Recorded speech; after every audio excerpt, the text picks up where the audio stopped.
Bonjour amateurs du football. Aujourd'hui, on reçoit pour cet nouvel épisode de La Mentale un joueur façonné par les couloirs du CF Montréal, projeté très tôt sous les lumières du monde professionnel. Un joueur qui a traversé la frontière la plus sensible du football canadien en allant chez les rivaux de Toronto. Ce joueur, cette personne, cet invité, c'est Mathieu Catavolo. Bienvenue pour cet nouvel épisode de La Mentale. C'est parti, générique.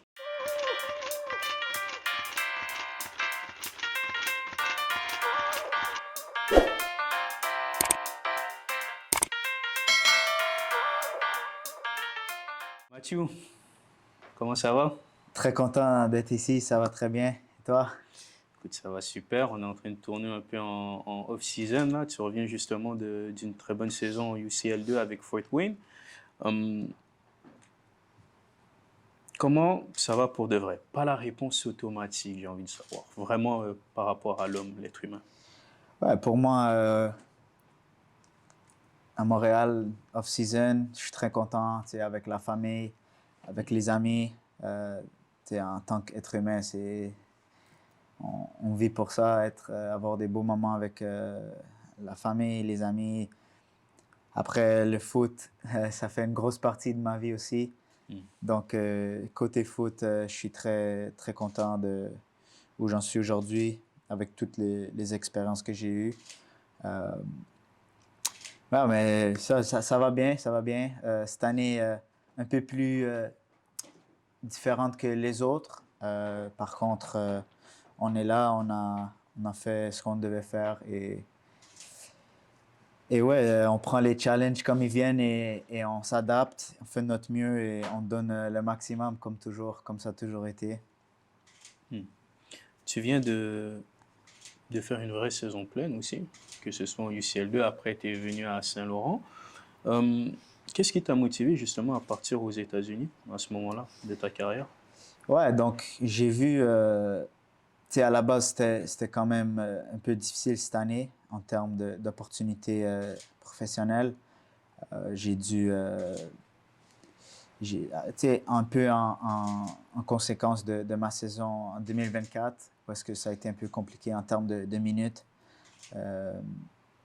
Moi qui toujours est prêt à jouer, je m'entraîne très très fort. C'était un peu plus hors de mes contrôles cette année-là. Ce qui fait partie du monde professionnel. Même si je suis dans une position un peu plus difficile cette année, j'ai pris les opportunités que j'avais et une entre autres qui était aux États-Unis, dans une équipe en USL qui va en USL 1 l'année prochaine. Un environnement un peu plus différent que j'ai connu. Le foot américain aussi, j'ai pris de bonnes perspectives.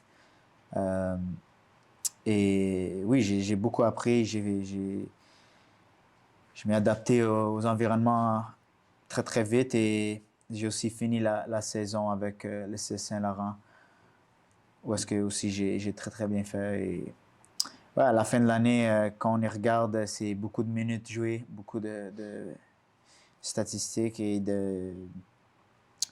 une progression qui monte vers le haut, même si on a des objectifs très, très hauts. Personnellement, j'ai des standards hauts, j'ai des objectifs qui sont quand même pas très faciles pour tout le monde à obtenir, mais comme je t'ai dit, mes standards ils sont hauts et je vais être satisfait quand j'y serai. Et même quand j'y serai, j'aurai des nouveaux objectifs à atteindre. Tu as parlé des statistiques, justement, cette saison, tu l'as survolé, que ce soit aux États-Unis ou que ce soit avec Saint-Laurent. Toi, quand tu prends du recul et tu regardes ton niveau de jeu, ton influence, ton impact que tu as eu sur le terrain, tu te dis quoi? Est-ce que c'est surtout du fait que tu as été plus revanchard par rapport à ton année 2024 où tu as peut-être joué moins de minutes? Ouais, moi, donc, à partir de, avant 2024, j'étais très motivé comme j'ai toujours été. Mais je pense cette année-là, ma deuxième année à Toronto, ta deuxième année dans un club, tu veux vraiment montrer que tu es bien adapté, que là, ta deuxième année va être encore plus en force que comparé à ta première. Et tu vois, donc j'avais beaucoup de standards hauts, mais je venais d'une off-season très bonne, avec beaucoup de préparation. Et tu vois, cette année-là à Toronto, où est-ce que j'ai pas joué, c'est un peu comme, tu sais, avec tout ce que j'ai fait, je veux me montrer. Et on dirait cette année-là, j'ai pas eu cette chance. Cette année, j'ai eu ces opportunités-là. Et c'est ce que j'ai encore envie de montrer encore au prochain niveau. Euh, et je sais que je suis capable avec les recettes d'entraînement que j'ai, la mentalité, la qualité, ça va jamais changer. Donc, tu sais, c'est vraiment cette emphasis, cette emphase Mhm. sur mon aspect physique, où est-ce que j'ai pris beaucoup j'ai mis beaucoup comment on peut dire ça, ouais, j'ai mis beaucoup d'emphase, tu vois, Ouais. sur mon jeu physique et tout ce qui est en dehors du terrain, encore plus dans ces deux dernières années. C'est du fait que j'ai appris dans mes années professionnelles et c'est ça, je suis dans un moment de ma carrière où est-ce que je pense avec les 3-4 dernières années, j'ai beaucoup appris. Je pense que j'ai pas atteint mon potentiel et je suis à un âge où est-ce que mes meilleures années sont devant moi et c'est ce que j'ai envie de montrer à tout le monde. C'est où est-ce que ce soit dans la USL, que ce soit en CPL, en Europe un jour. Je pense, on peut dire j'ai pris beaucoup en connaissance ces dernières années et je pense que là, ça va se porter fruit. Mhm. Tu parlais de peut-être possible prochain projet. Il y a un nouveau projet là, qui vient d'arriver à Ouais, Montréal en début d'année 2025, allez, qui a été officialisé un peu sur l'automne 2025. C'est cette nouvelle équipe de Supra qui est en CPL. Là, je te regarde pas, on espère. Est-ce que c'est un projet qui, toi, pourrait t'intéresser éventuellement? ouais, c'est sûr que c'est un projet qui m'intéresse, qui est une des options qui sont là, qui est, tu vois, québécois. J'ai grandi ici, j'ai joué professionnel. Euh, tu sais, beaucoup des boîtes sont cochées. Après, tu sais, le projet est là en place et moi, tu sais, représenter un club du Québec avec beaucoup de joueurs québécois devant ma famille et devant mes amis, je pense que ça serait un rêve, comme ça l'est pour beaucoup des joueurs ici au Québec. Et en plus de ça, j'ai envie de me prouver dans cette ligue-là, pas juste y être, comme j'ai déjà été. Je veux y retourner et vraiment montrer que ce que je vaux vraiment. Tu vois, je veux atteindre mon potentiel et je pense qu'il y a moyen il y a moyen de faire ça dans cette équipe-là, cette organisation-là, qui est entourée de personnes très, très intéressantes, avec beaucoup d'expérience. Donc, c'est quelque chose qui est dans le coin de ma tête, comme d'autres projets aussi, Hmm. comme parce que tu sais, le monde pro, c'est ça, c'est là où je veux aller. Donc, j'évalue toutes mes options. Hmm. Aujourd'hui, dans ce moment qui est t'es un peu suspendu entre deux saisons, ton corps, ta tête, ton état émotionnel, est-ce que c'est plus aligné ou c'est éparpillé?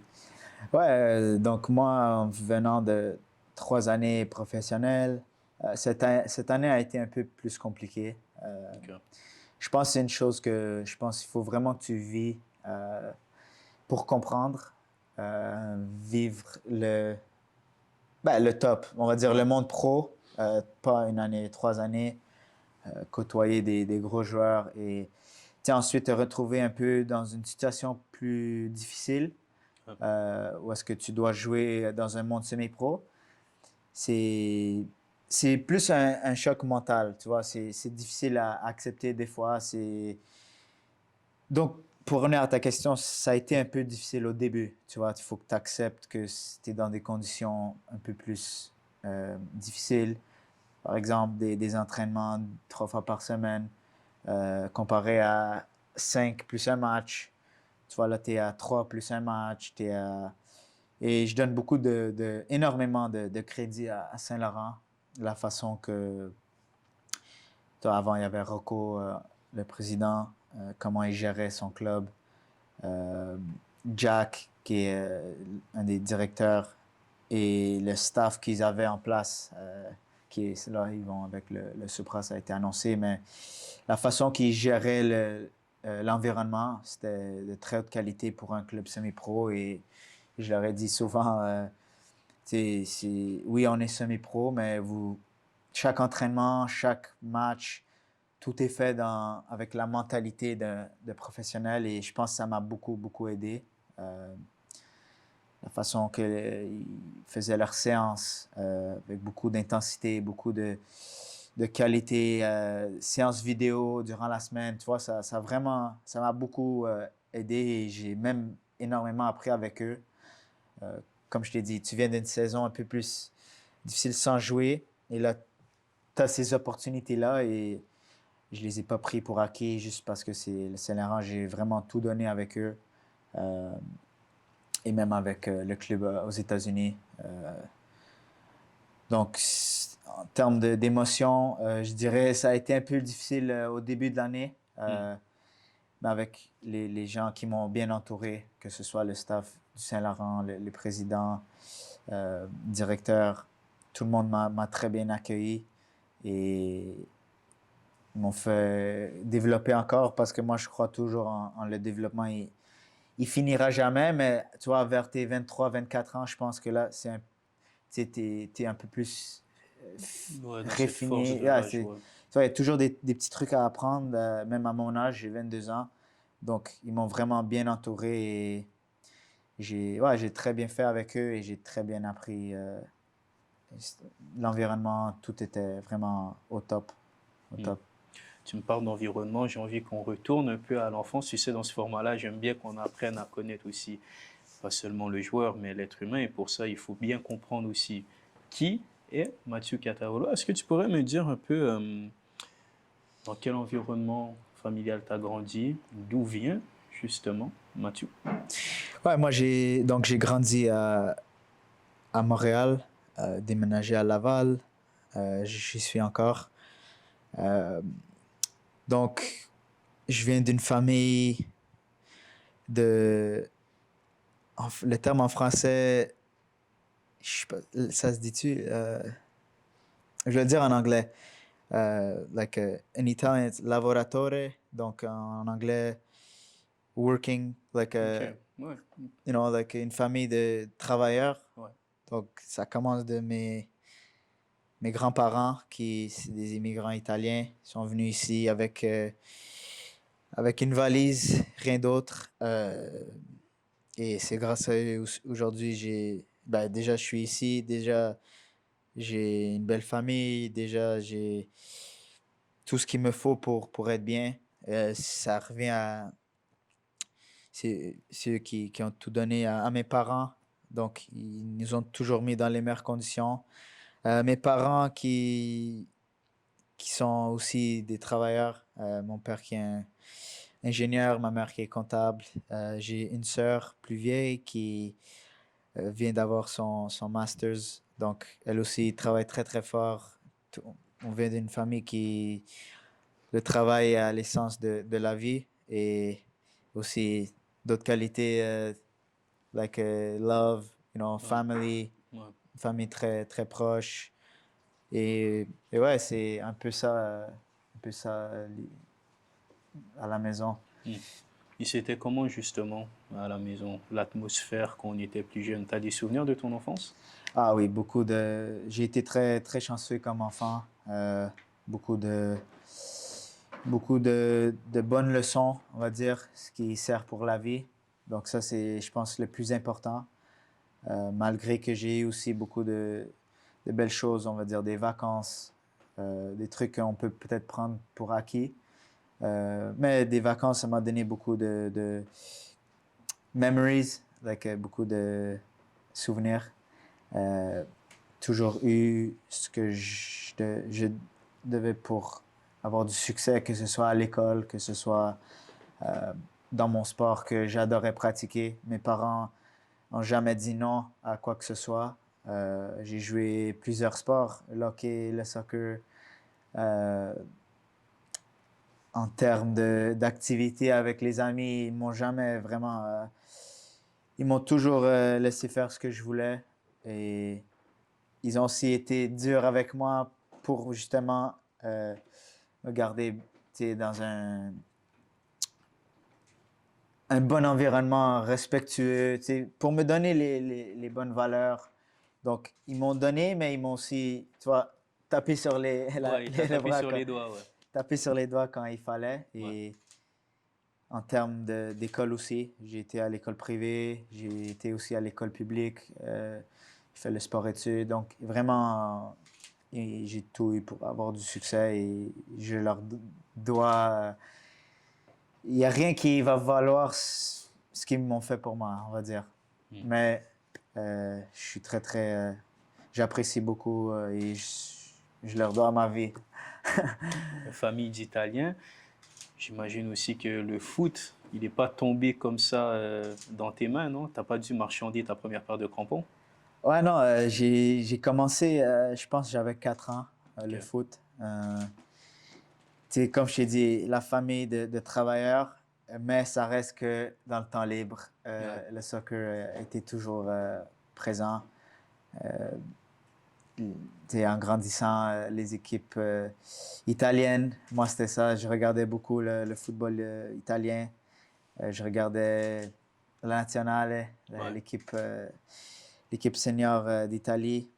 Donc, ouais, toujours, c'est quand le prochain match, c'est quand tous des trucs positifs pour le foot. Donc, ça vient de mon grand-père, de mon père et ça va continuer dans les prochaines générations. Hmm.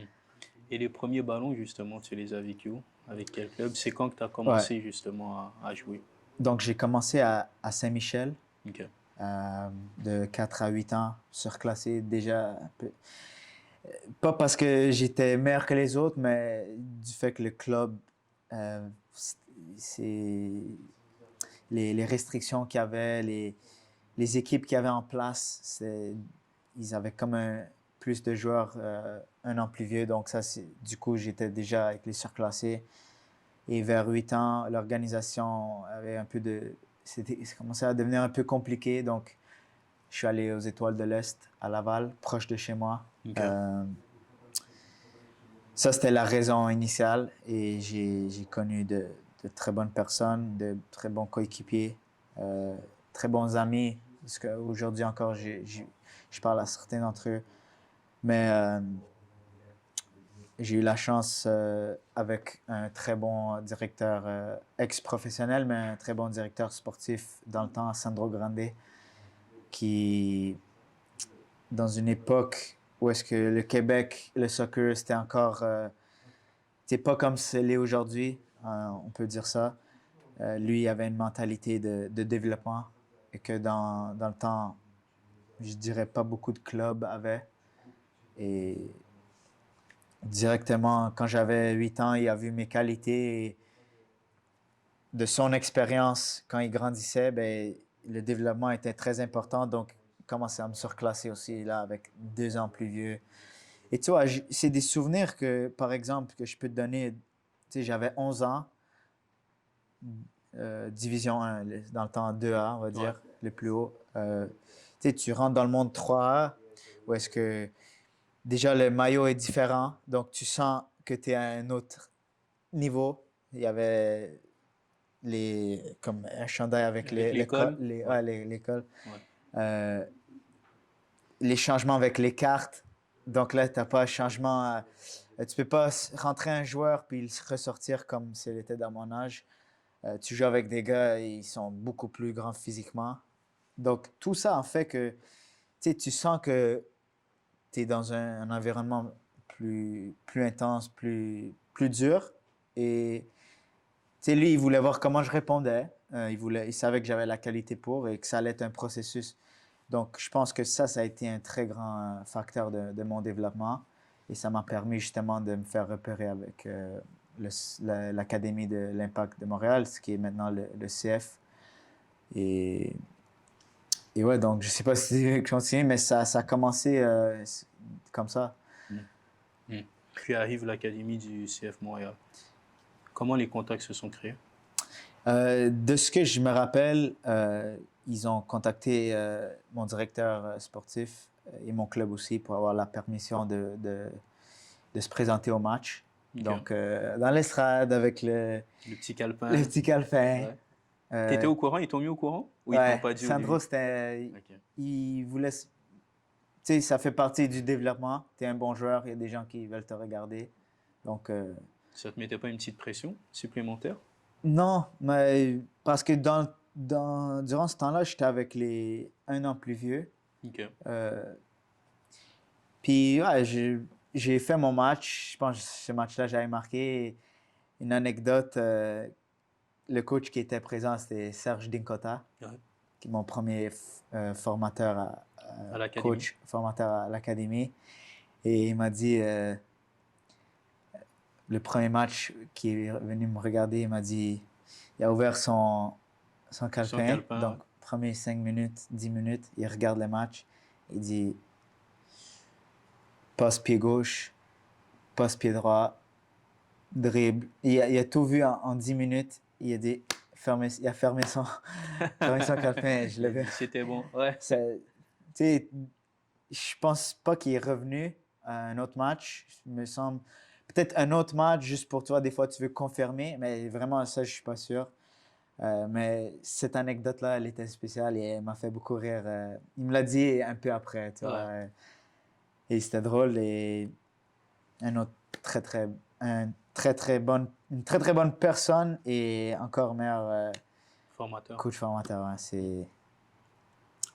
Même lui, quand tu sais, t'es jeune, donc tu as 13 ans, secondaire 2, 14 ans, je ne m'en souviens plus.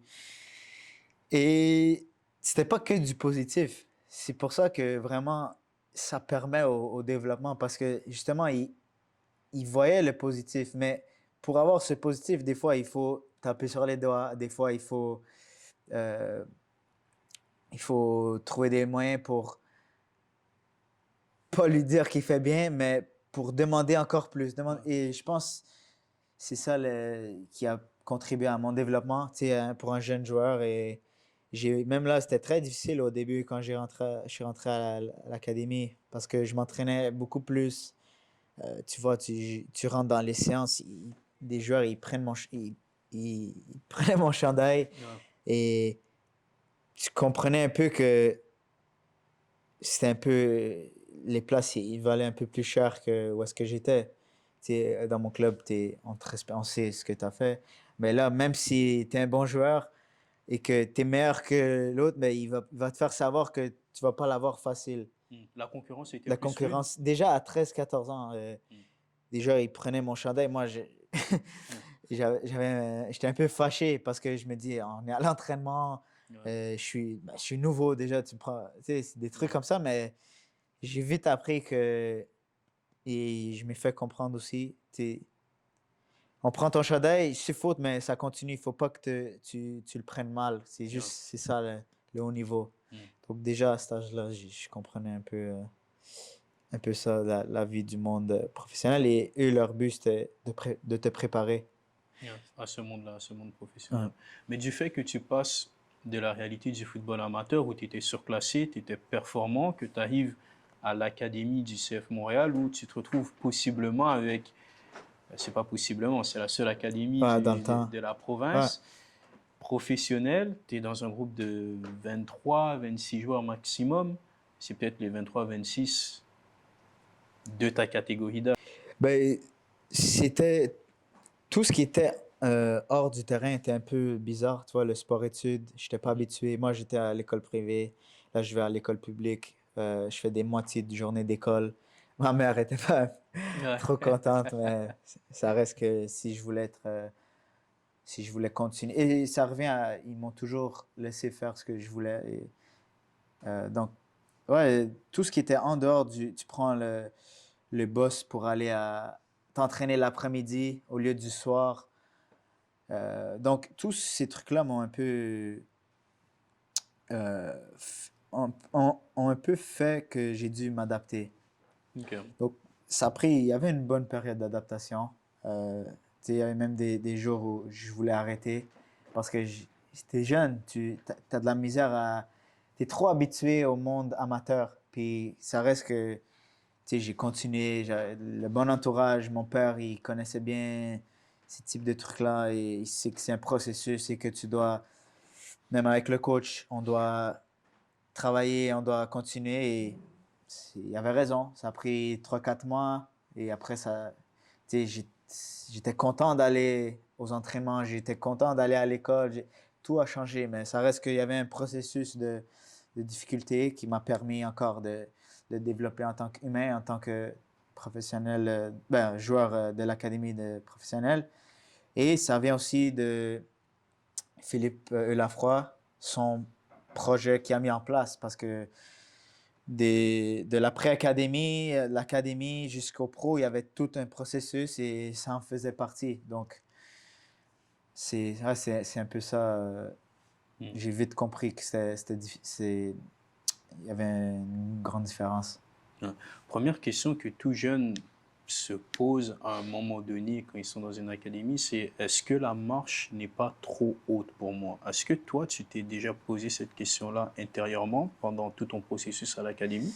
Non, donc, moi, ça n'a jamais été une question de talent. Je savais que j'allais aller à l'académie et être un des meilleurs parce que je savais que ma qualité me sortait beaucoup de situations difficiles. Et même aujourd'hui, ma qualité me permet de sortir de beaucoup de situations difficiles et ça me permet aussi de m'exprimer sur le terrain. Et tu vois, à l'académie, c'était ça. Je sortais de toutes les situations avec le dribble, avec une passe. Donc, ma qualité, la marche, elle n'était pas difficile en termes de sur le terrain. C'est sûr que là, les défenseurs, les joueurs ils avaient déjà un avantage sur moi en termes de, ils connaissent les idées du coach, ils savent un peu à quoi s'attendre et tu sais, ils ont été formés déjà avec la pré-académie, donc ils rentrent dans les duels plus forts. Toi, ils sont un peu plus prêts mentalement, Ouais. physiquement aussi, parce qu'ils s'entraînaient déjà tu sais, plusieurs fois par semaine. Mais je suis rentré et j'étais déjà parmi les meilleurs, mais comme je t'ai dit, la marche, elle était plus en dehors du terrain Hmm. mental et s'adapter sur tout ce qui est école, tout ce qui est la vie en général. Hmm. Et à l'inverse, comment on fait pour pas dérailler dans un environnement ultra sélectif comme l'académie?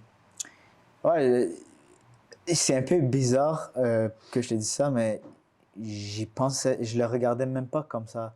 Hmm. Moi, je le regardais comme le jeune qui adorait jouer au soccer et je suis sûr qu'il y avait des journées où est-ce que mon premier formateur, Serge, il s'est dit, mais est-ce qu'il s'en fout du Tu avais soccer? l'insouciance de... Tu voulais juste jouer au Ouais, football moi, parce c'était que... comme, je vais jouer au soccer, au foot, je vais jouer, je vais faire mes trucs comme je le faisais aux Étoiles de l'Est, je vais pas changer.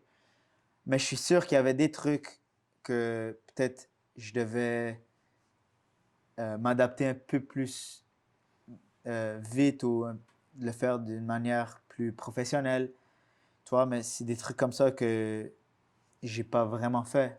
Mais si on parle du joueur que vous voyez sur le terrain, j'étais parmi les meilleurs. Et c'est ça que j'ai aussi compris que ça va vite, beaucoup plus vite, si tu fais des bonnes choses à l'impact que tu es dans un club amateur. Parce que à l'impact, il y a vraiment ce tremplin pro après. Il y a cette idée de te surclasser. Il y a ces championnats américains. Tu fais des tournois j'ai fait des tournois en France, des tournois en Italie. Il y a cet aspect de on va le monter, on veut le préparer pour le monde pro. Donc, les choses vont beaucoup plus vite. Et je suis sûr que tu as vu ça avec d'autres joueurs dans le passé aussi. Donc, c'est plus des trucs comme ça qui ont changé comparé au monde amateur. Hmm. Et ouais, c'est pas mal ça. Justement, tes bonnes performances avec l'Académie du CF Montréal t'ouvrent aussi les portes de la sélection canadienne Ouais. U17.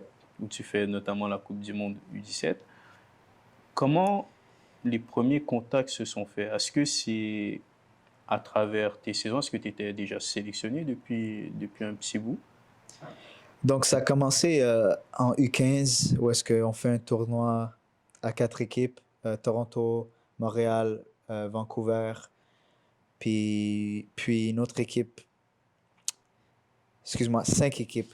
Donc, les 3 MLS, Ouais. une équipe, on va dire, s'appelait Canada. Donc, c'était un peu de joueurs mixtes du Canada, mais Ok. de très bons joueurs qui peut-être ils sont pas dans des académies pro ou qui sont juste pas autant connus. Et je pense, si je me souviens bien, il y a une équipe Edmonton. Une Ok. équipe, ouais, donc 4 ou 5 équipes. Donc, le sélectionneur des seniors, c'était Zambrano Ok. dans le Ouais, temps. ouais, ouais, ouais. Donc, lui, il regardait déjà les jeunes et ça, c'était pour le tournoi U15 qu'il y avait, CONCACAF, pour l'année 2002. Donc, moi, tu vois, j'ai joué avec les 2002, j'étais titulaire et je m'en souviens, il m'aimait bien, le sélectionneur, mais je pense qu'il y avait, à ce temps-là, j'étais proche de faire cette équipe en tant que jeune, mais je ne l'ai pas fait à la fin. Donc, ça a commencé comme ça. Ensuite, je pense qu'il n'était plus le sélectionneur. Donc, il y avait des camps à Marie-Victorin où est-ce que le staff des pros venait et ils analysaient les joueurs, faisaient un camp d'une semaine. Euh, donc, ça a commencé aussi là, les discussions avec les clubs, les échanges. Mais où est-ce que ça a vraiment parti, c'était mon année U17. Encore, j'étais techniquement U16, mais à Montréal, c'était avec l'académie, ça va U15, U17, U19. Ok. Donc, j'étais avec les U17, mais j'étais U16, Ouais, tu étais surclassé. surclassé. Ouais. Donc, cette année-là, avec un autre très, très bon formateur, Nicolas Gagnon, Mm. qui a été très... Je pense que j'ai fait ma meilleure année, c'est sûr, une de mes meilleures années, c'était cette année-là avec lui. Même pour dire avant, qui m'a beaucoup aidé en U15, c'était aussi Eduardo Sebrango, Ouais. un autre ex-pro top. Tous un peu différents dans la manière qu'ils travaillaient, mais ils m'ont tous euh, donné de très très bons conseils de très haut niveau et ils m'ont vraiment poussé à arriver pour avoir mon meilleur potentiel. Donc, juste pour te donner une idée, mais cette année-là, c'était avec Nicolas Gagnon. Et je m'en souviens, je venais d'une saison, je m'étais blessé en U15 euh, et j'ai raté plusieurs mois de foot. Ok. C'était une blessure, on ne savait pas le diagnostic, ça a pris beaucoup de temps avant de, de trouver c'était quoi ce que j'avais. Hein.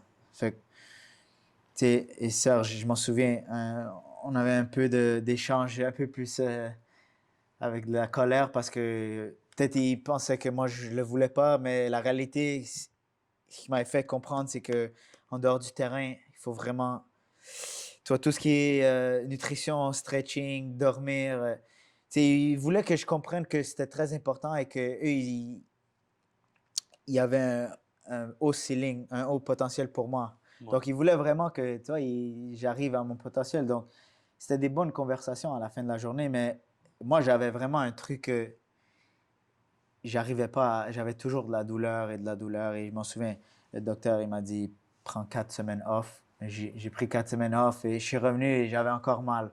Ok. Donc, et là, c'était le tournoi en Italie. Comme je t'avais dit, on a fait des tournois. J'avais fait un tournoi en Italie et je jouais avec quelque chose qui, des fois, j'avais mal, mais des fois, j'avais un peu moins mal, tu vois. Mais j'avais toujours joué avec la douleur et je Ouais. devais comme pratiquement tirer mon pied gauche pour jouer tout ce qui est centre, frappe, pour avoir du succès. Donc, c'était très, très compliqué cette année et je m'en souviens, l'été, j'ai rien fait parce que je voulais vraiment que ça se guérisse. Et au final, on a trouvé le diagnostic. Donc, c'était vraiment de guérir où est-ce que j'avais mal. Et je me souviens, Jules Guéguen, qui est maintenant à Celtics, Ouais. avec le staff de Wilfred, une autre personne, où est-ce que ça a commencé aux Étoiles de l'Est, moi et Jules.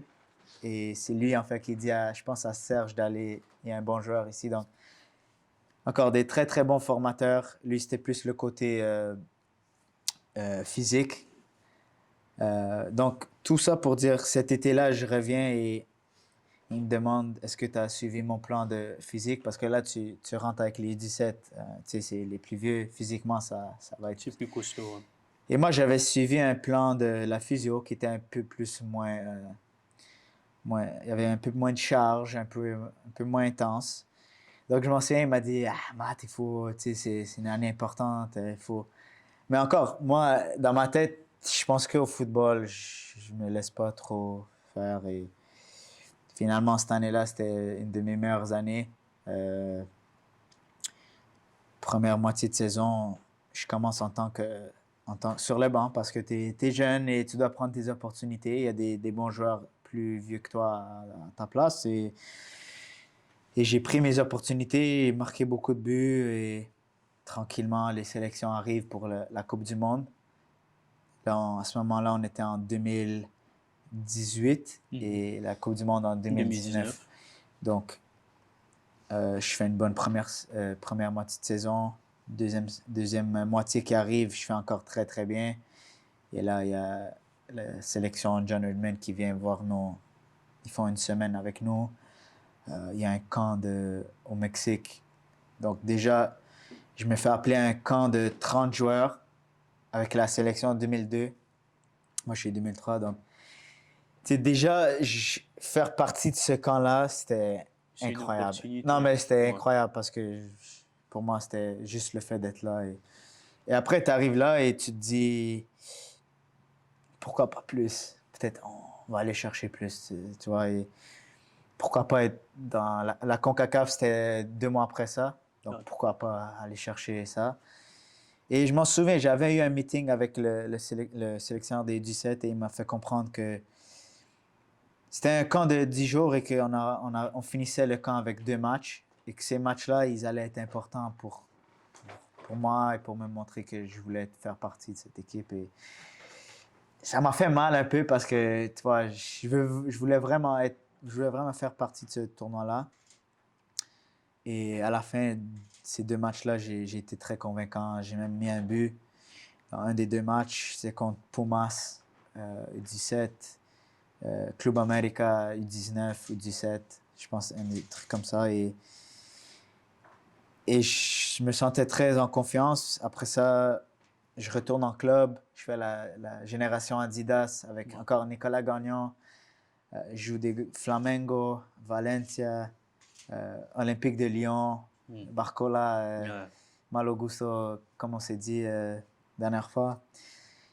Tu croises des très, très bons joueurs. Et encore, la sélection te suit.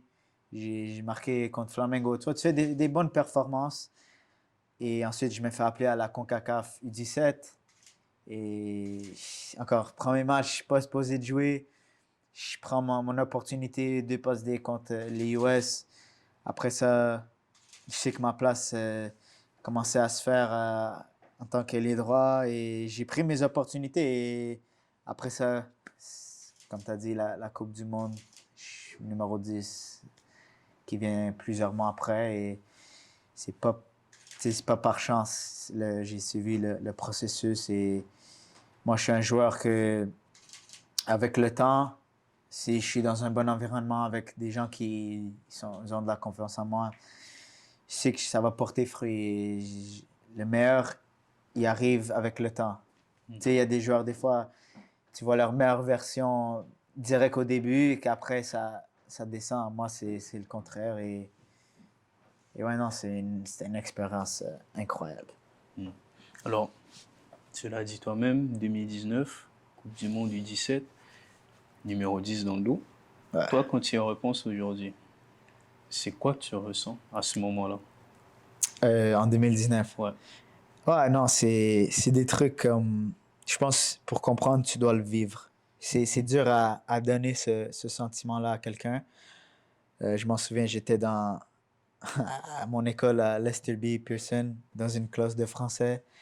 Tu vas sur ton téléphone à la fin du cours et je vois un email de l'équipe nationale et je vois la liste officielle pour le mondial et je vois ils mettent les numéros. Tu vois, moi j'étais numéro 13 avant. Ouais. Je me dis, avoir un numéro comme ça, je vais garder mon numéro. Mais je vois le 10 à côté. Je me dis, ça c'est impossible. Je zoome, je veux voir bien.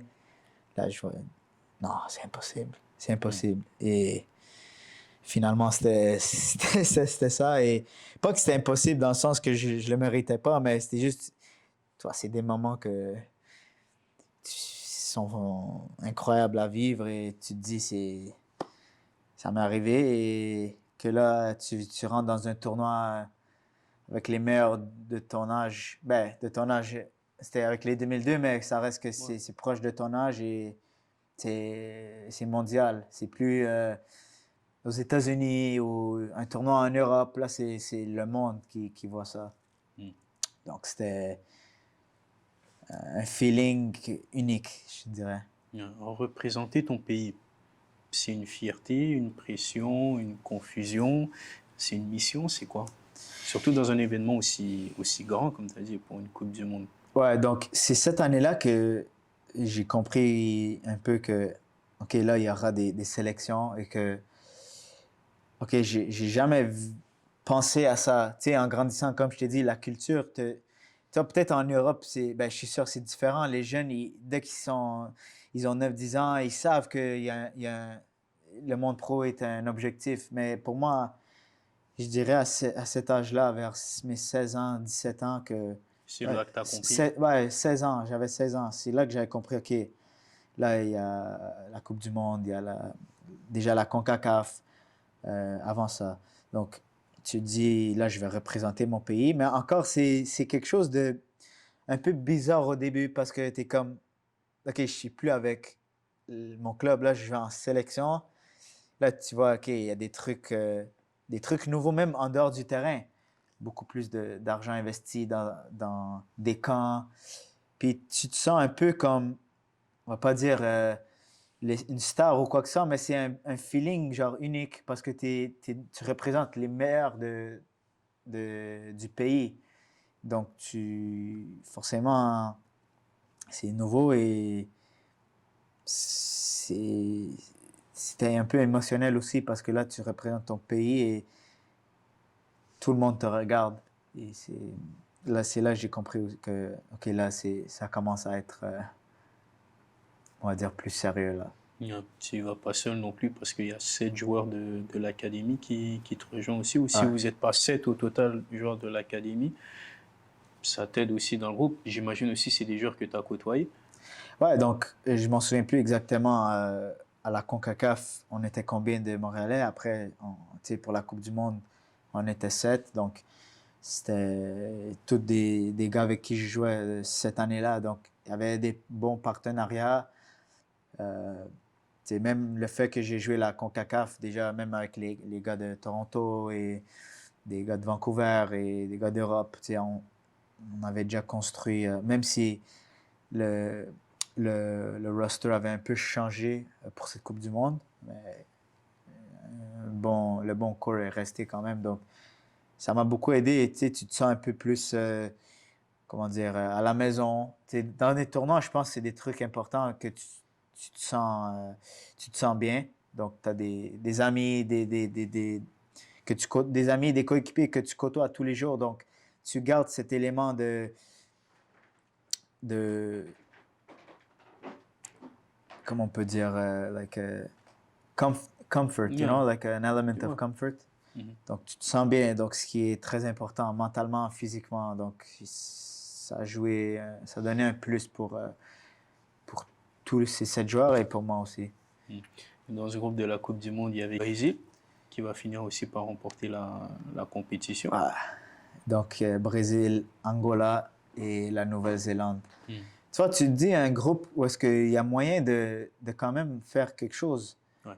Tu te dis, OK, le Brésil, peut-être, ça va être plus difficile. Ouais. On va pas se le cacher. Nous, on savait que ça allait être un match plus difficile et que peut-être on allait perdre, mais on rentrait avec la mentalité qu'on donne tout parce qu'on est à la Coupe du Monde. Et ouais, donc il y avait quand même quelque chose à faire. Malheureusement,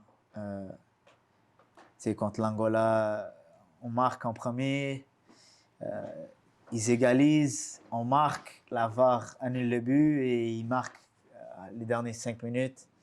Donc là, il te reste un match avec la Nouvelle-Zélande. 3 points, si on prend les 3 points, ça dépend d'autres équipes. Donc ça va très vite, un tournoi. Ouais.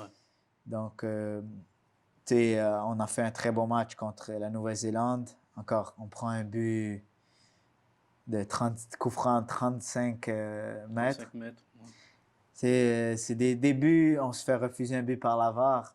Encore, donc, tu sais, c'est compliqué, mais ça reste que, déjà que le fait qu'on s'était qualifié.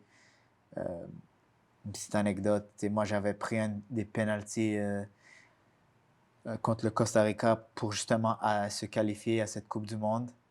Et tu vois, ce penalty-là, je le dis à tout le monde, moi, tu me donnes un penalty aujourd'hui, je suis très, très confortable à le prendre parce que Tu as vécu cette pression-là cette déjà. pression, est incroyable parce que imagine que tu es celui qui rate le penalty et que tu vas pas à la Coupe du Monde, tu perds une opportunité que tu vas y penser le reste de ta vie. Ben ouais. Donc, tous ces trucs-là ont fait que à la Coupe du Monde, tu es arrivé, donne ton maximum, tout le monde te regarde.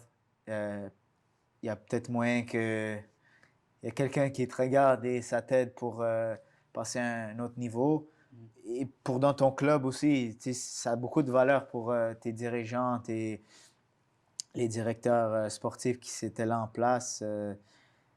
Et ouais, non, c'est quelque chose d'incroyable. C'est ça le mot.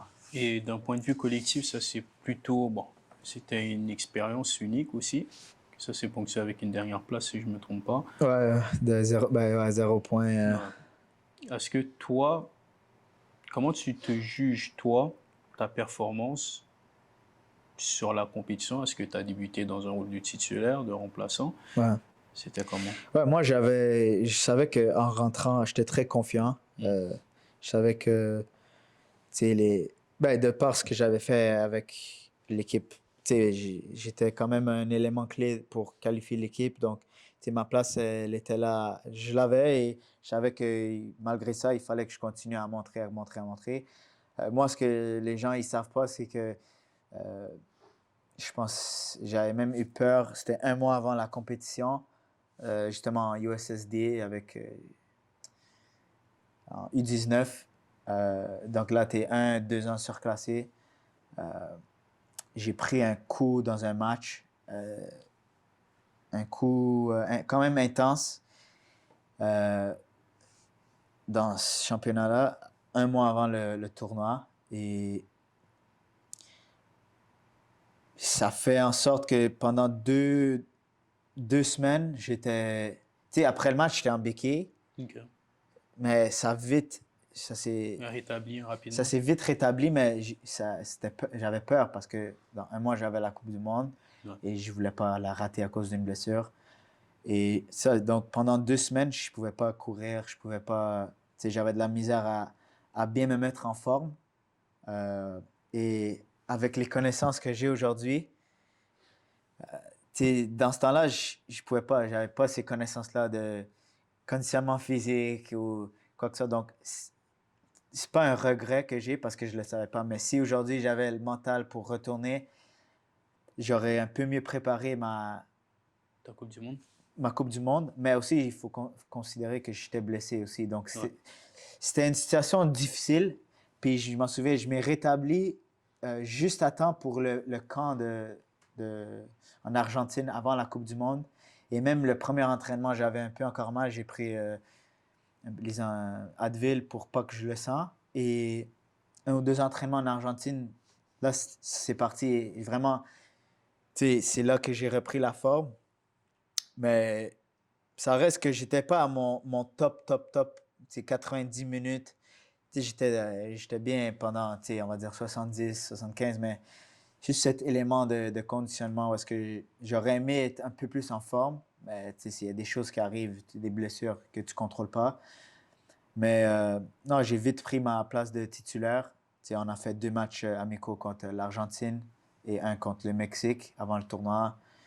J'étais bien, j'étais. Tu sais, même quand t'es jeune, tu rétablis vite. C'est pas Ouais, comme quand t'as 25, 26, ouais. 27 ou non, like, for sure, ton corps, il va plus vite et tout. Donc, ça m'a aidé aussi, mais ça reste que j'ai fait des bons matchs de préparation. Et ouais, donc, contre le Brésil, tu sais, c'était titulaire. Tu joues devant, je pense, avec 15 000, premier match d'ouverture. C'est une ambiance comme. C'est pas énormément de gens. Tu sais, 15 000, c'est beaucoup, mais on a vu des stades Vélodrome, San Ouais, Siro, ouais, des 80 000, ouais, mais bah ouais, bah ouais. ça reste que c'était petit, un petit stade avec 15 000 et que c'est la Coupe du Monde et tout ce qui vient autour, le tunnel avant le match, Ouais. le bus qui rentre dans le stade, des trucs comme ça. Ça vraiment, c'était. Tu vois le foot complètement différemment et tu dis que là, c'est les choses, sont très sérieux. Mais pour répondre à ta question, je me voyais comme un titulaire. Deuxième match, c'est ça, un peu l'élément de conditionnement. Donc, j'avais pris une crampe vers la fin du Brésil. Ok. Et tu vois, les matchs à tous les 2, 3 jours, je dirais même pas une crampe, c'était plus comme une contraction. Ok. Parce que l'élément, comme je t'ai dit, conditionnement, t'es pas à ton meilleur. Euh, Deuxième match, je sentais un peu encore une gêne dans mon mollet. Et troisième match, j'étais récupéré, j'étais good to go. Et j'avais fait un très bon match encore. Mais en termes de statistiques, on était les underdogs. Donc, tu sais, on s'attendait pas à faire un mondial comme les Brésiliens où est-ce que, Ouais. tu sais, ils mettaient des buts chaque match. Ou, tu sais, mais moi, j'aurais voulu peut-être donner un peu plus en termes de statistiques. Mais si on regarde bien, il n'y avait pas beaucoup de joueurs qui ont donné. Tu sais, on rentrait, comme je t'ai dit, underdogs. Donc, c'était à nous de chercher, de combattre, de trouver des moyens de marquer, de créer des trucs. Fait que, en essence, c'était ça. Et c'est un feeling incroyable. Hmm. Puis après, il y a l'année 2021 où tu te retrouves un peu entre deux mondes. Tu as 18 ans à ce moment-là, si je ne me trompe pas. Tu touches les 18 ans. Ouais, donc 2019, 2020, COVID, Ouais. 17 ans. Et 2021, Tu vas vers tes 18 ans. 18 ans. Ouais. Et tu t'entraînes déjà avec les pros. Donc, mon premier camp, je l'ai fait à 17. Ouais, je venais d'avoir 18 ans avec le CF, avec. Ouais, c'était Thierry Henry qui était coach, mais que vite avant le camp, il a décidé tu sais, De partir. de partir Ouais. plus proche de sa famille. Donc, Wilfred Nancy a eu son opportunité. Il m'aimait bien en tant qu'académicien et il m'a donné cette opportunité-là aussi avec Wubens, Koné, Zach Fernandez. Donc, c'était incroyable ça aussi. Hmm. Donc, tu joues avec le U23, tu es meilleur buteur, tu performes en sélection, tu touches l'équipe première. À ce stade-là, en tant que joueur, jeune joueur, comment on se sent? Est-ce qu'on se sent pas un peu... on est en train de planer, on est sur un nuage. Donc, normalement, je pense que oui. Mais pourquoi je ne l'étais pas à ce temps-là, c'est que je sortais d'une Coupe du Monde avec confiance énorme, avec un nouveau staff qui arrive. Donc, Olivier Renard et Thierry Henry avec l'équipe première. Donc, cette année-là, 2020 a été très compliquée pour moi. Je pense qu'il y a eu une réévaluation de l'académie avec les nouveaux dirigeants en place. Et ça fait que tout le monde était à égalité. Ok. et que durant 2020, les matchs, les, le peu de matchs qu'on a eu, ils valaient cher. Mais tu sais, quand tu sors de confinement et tu sais, encore, tu dois comprendre que tu dois rester fit. Tu dois, tu sais, à cet âge-là, tu as 17 ans, tu comprends pas un peu ce qui arrive. Tu sais, les mois de COVID qui, est-ce qu'on va s'entraîner? Est-ce que, tu sais, avec Philippe Lafroy qui aussi part durant le COVID, ou est-ce que moi je m'assois avec le club et j'ai eu des discussions très très positives, mais là, euh, il perd son emploi et les nouveaux staff qui est là, est-ce qu'ils te voient de la même manière? Mm. Et je pense qu'au début, ils connaissaient pas assez sur mon profil. Donc, je suis un peu C'est comme dans si tu le repartais à zéro. à zéro un peu. Ok.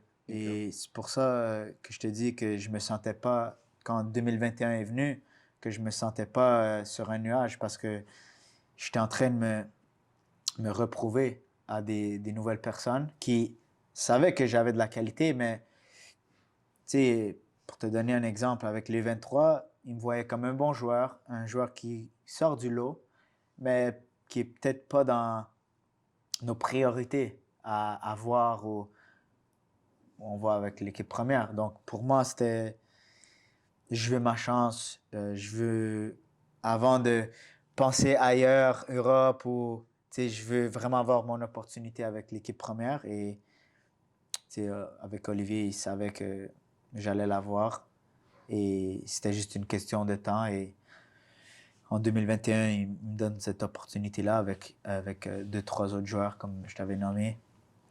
Et ce qui est arrivé, c'est que je voulais vraiment prouver à tout le monde, à moi-même, mais à tout le monde que je peux jouer à ce niveau-là. Et c'est exactement ça que j'ai fait. Et je Mm. pense qu'il y a même eu cet élément de, OK, c'est un nouveau joueur qu'on voit là. C'est pas le joueur que j'ai vu en U23. Et donc, tu sais, c'est des trucs c'est des trucs comme ça qui te font sentir bien, qui donnent pas de la confiance, parce que la confiance, elle est interne, mais ça te fait du bien d'entendre ça, mais là, ça te met dans une nouvelle catégorie, parce que là, tu as prouvé avec les pros et tu as prouvé dans les entraînements, dans un camp de précision, ce qui vaut quand même beaucoup, et que là, tu veux plus, et tu veux plus, donc là, tu veux avoir ton contrat.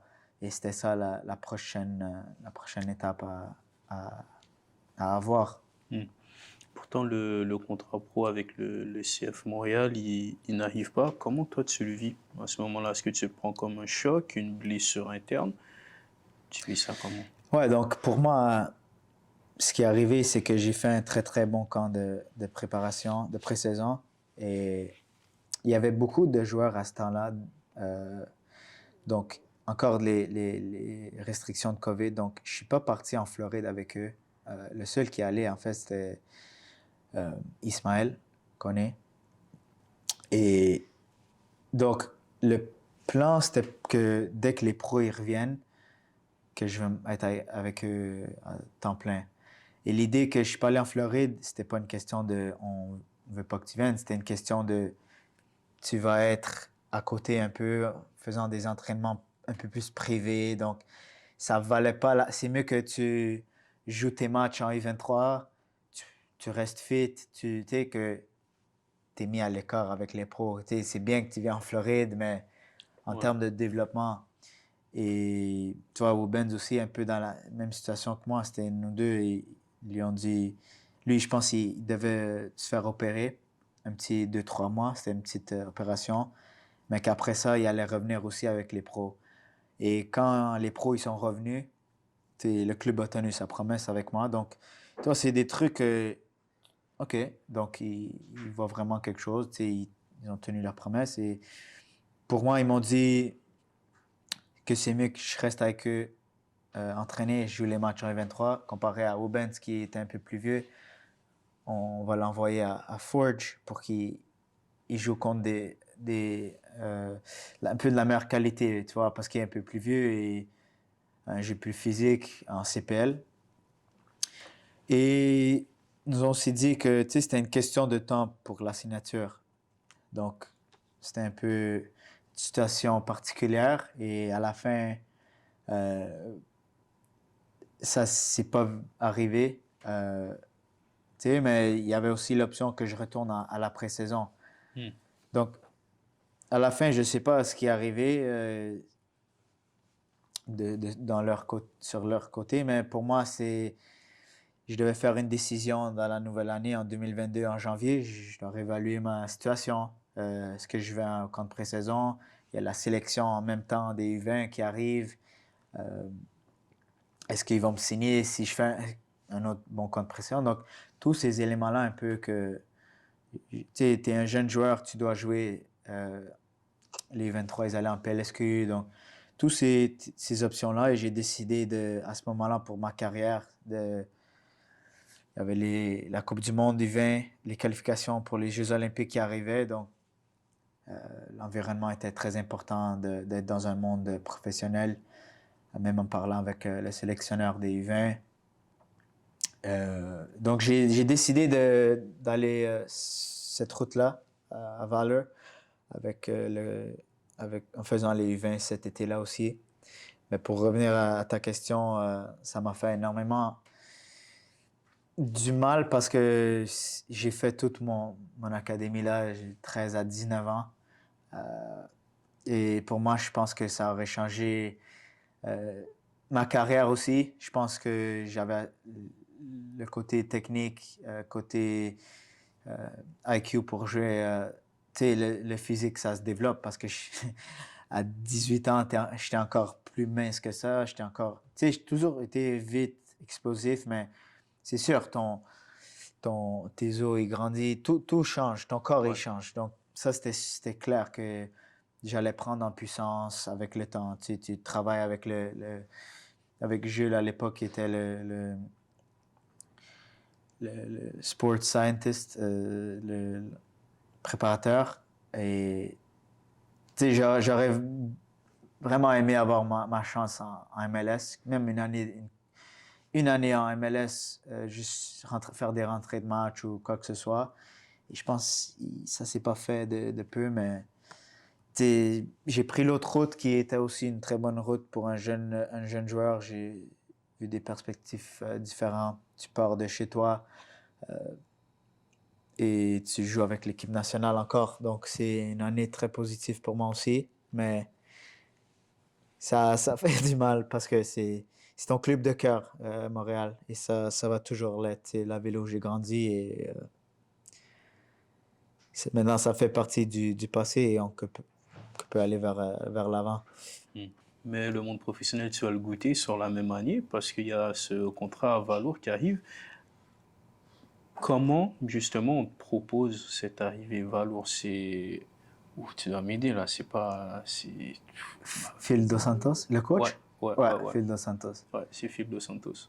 Ouais, un coach qui a vécu un peu à Montréal, Ouais. donc qui connaît bien les joueurs de Montréal.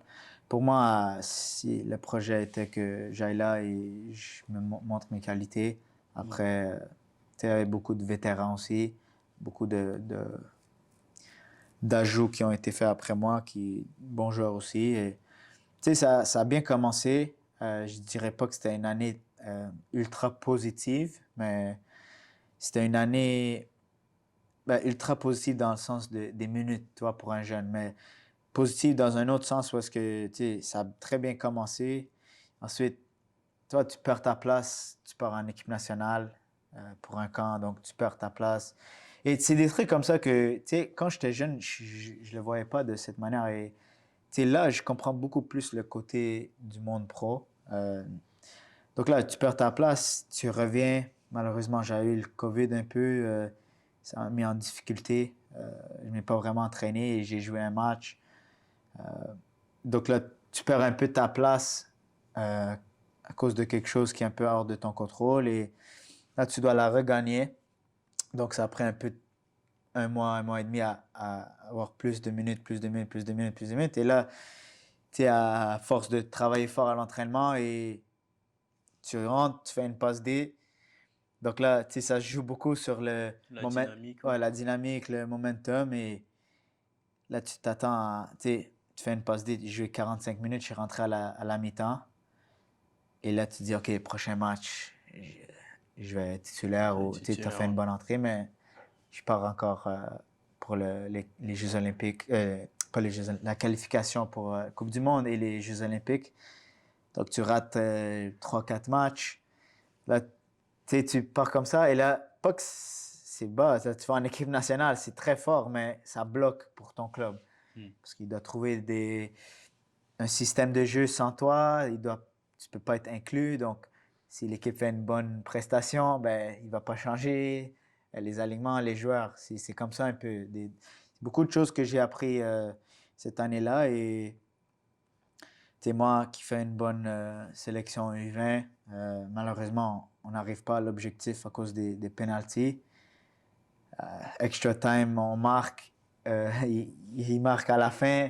L'arbitre lève le flag. La VAR donne le but. On va en penalty. On ne se qualifie pas en quart de finale. Donc, bon tournoi là. Même statistiquement, j'étais quand même content. Et après ça, je reviens en club en espérant d'avoir une meilleure deuxième partie de saison. Et je pense que le coach, son staff sentait la pression des points, parce qu'on n'était pas dans une situation très favorable et je pense ils ont décidé d'aller avec les joueurs un peu plus d'expérience et ça a été très très dur d'avoir des minutes cette deuxième partie de saison. Donc c'était une année un peu compliquée pour ma première année en termes de minutes avec mon club. À la fin de l'année, je l'ai vu comme un positif parce que j'ai quand même beaucoup joué avec la sélection. Donc, à la fin de la journée, j'ai fait C'était une bonne année pour mon développement en termes de minutes, mais ça aurait pu être beaucoup, beaucoup plus intéressante, comment on peut dire ça. Et sur le terrain, c'est vrai que tu as appris le plus rapidement. Est-ce que c'est le rythme, les responsabilités ou c'est plus la brutalité du monde professionnel? Ouais, donc j'ai appris la brutalité, ça t'as dit? Ouais, La la brutalité, brutalité. ouais, exactement ça. Donc les trucs qui sont importants, mais que moi, à l'époque, je pensais pas vraiment que c'était le cas. Tu sais, on peut parler de relations avec tes coéquipiers. Tu vois, moi, j'étais un peu plus jeune. Je pensais qu'au terrain. Et après ça, tu sais, ça, c'est un exemple. Un autre exemple, c'est tu apprends avec le temps de te mettre dans les bons espaces au lieu de peut-être courir plus. Tu vois, des trucs comme ça. Tu sais, ou même le jeu physique qui devient un peu pas une, c'est pas du tout un problème, c'est juste faut que tu apprennes à jouer avec. Donc, tu sais, tu apprends ça au fur et à mesure. Mais honnêtement, pour te dire, au début, c'était très bien. J'ai commencé très, très bien. Et pour moi, il n'y a rien qui a vraiment changé à part que mes minutes, j'avais de la misère à avoir des minutes. Genre, mes performances à l'entraînement, elles étaient plus ou moins les mêmes. Tu vois, c'est juste que quand tu joues pas, c'est plus un peu la confiance qui vient te rabaisser normalement.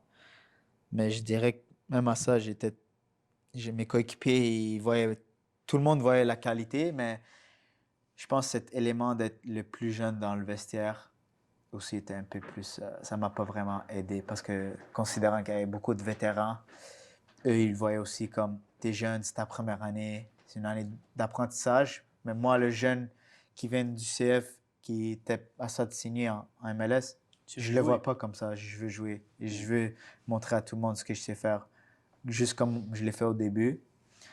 Et tu sais, des fois, peut-être le coach, ils aiment pas ça. C'est des trucs aujourd'hui, j'ai pas la réponse. Mais un peu de tout ça qui a fait que c'était une année un peu plus compliquée. Mais peut-être avec un autre coach, je suis le plus jeune de l'équipe avec des très bons stats, avec l'équipe nationale. Peut-être à la fin de l'année, tu as un move en Europe, en MLS, qui le sait? On va jamais le savoir, mais c'est des trucs un peu, on va dire, des challenges difficiles dans le moment, mais qu'avec le passé, ça te fait grandir énormément. tu te retrouves en CPL à Valour, tu joues un peu moins, mais quand tu vas en sélection, qui est peut-être aussi pour ta catégorie d'âge le Graal, tu joues, tu performes, tu es bon, tu as des minutes. Comment toi tu le vis mentalement? Tu te dis, ah, c'est une bouffée d'air frais, je m'en vais avec Team Ah. Canada, je retourne en club, peut-être je vais moins jouer. Ah non, pour moi, c'était clair. Et t'allais en équipe nationale, t'es quasiment le capitaine. Je pense que j'étais deuxième. J'étais pas le capitaine, mais j'étais le prochain à le mettre, tu vois. Fait que c'était Mauro Biello, un coach que j'apprécie beaucoup, qui encore un autre coach qui m'a beaucoup donné de responsabilités et qui m'a fait développer dans d'autres manières que d'autres coachs que j'ai eu à l'académie. Et tu rentres, t'es le 10, numéro 10 de ta sélection, t'es celui avec le plus d'expérience. T'as fait une Coupe du Monde. Je pense pas, il y avait un ou deux autres joueurs qui ont fait la Coupe du Monde avec moi. Parce que c'est une nouvelle génération qui embarque C'est la là-dedans. génération 2003. Ouais. Et donc, c'est toi, tu sais, tout le monde qui rentre, il regarde un peu toi. Tu sais, il y a des très bons joueurs, mais tu es quand même un exemple. Le staff t'utilise toi comme exemple. Ils ont beaucoup de confiance en toi. Ils donnent beaucoup de responsabilités. Et donc là, tu vas dans un environnement à valeur où est-ce que tu es le plus jeune, que tu dois un peu prouver. Puis tu vas dans l'environnement avec l'équipe nationale où est-ce que c'est toi qui dois tu dois être le leader technique, tu dois être le leader dans le vestiaire, tu dois être... Donc, pour moi, c'était une bouffée d'air frais. Et tu joues contre les États-Unis, tu rentres, tu fais quasiment une passe décisive. Tu joues contre des joueurs qui jouent en MLS, tu joues contre des joueurs... tu vois, c'est des trucs comme ça. Et où est-ce que j'avais un autre coach Mauro, qui voit les choses différemment qu'un Phil. Et après, c'est ça, j'ai réalisé aussi le foot. Tu peux avoir un coach t'es le même joueur, mais qui t'apprécie un peu moins, qui t'apprécie 10 fois plus. Mais toi, tu restes le même. Ta préparation reste le même. Ta qualité reste le même.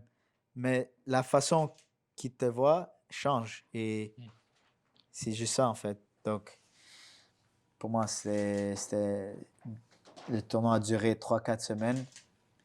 C'était bouffé de confiance, d'air frais, tout, tout. Je suis rentré à Winnipeg avec une mentalité où est-ce que, OK, cette deuxième partie, elle est à moi la saison, mais si on te met pas dans des bonnes conditions en tant que jeune, tu sais, c'est très difficile. C'est pas que c'est impossible, c'est juste c'est beaucoup plus difficile et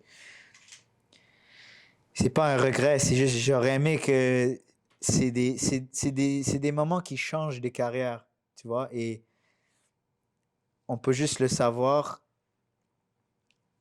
Like we'll only know like if it had happened. Like now we'll never know, right? So, but ça veut pas dire que ça peut pas se reproduire, mais par exemple, tu mets là dans un projet avec un coach qui voit mes qualités et là tu vois, man, il était en CPL à 19 ans, mais là il fait ça, mais pourquoi il l'a pas fait? Bah, c'est pas parce que je suis différent, c'est juste on m'a mis dans des meilleures conditions. Des fois, ça change tout. Ça change ta carrière. Tu fais une bonne année et là, ça, ça, Ça te ça te propulse. propulse. Mm.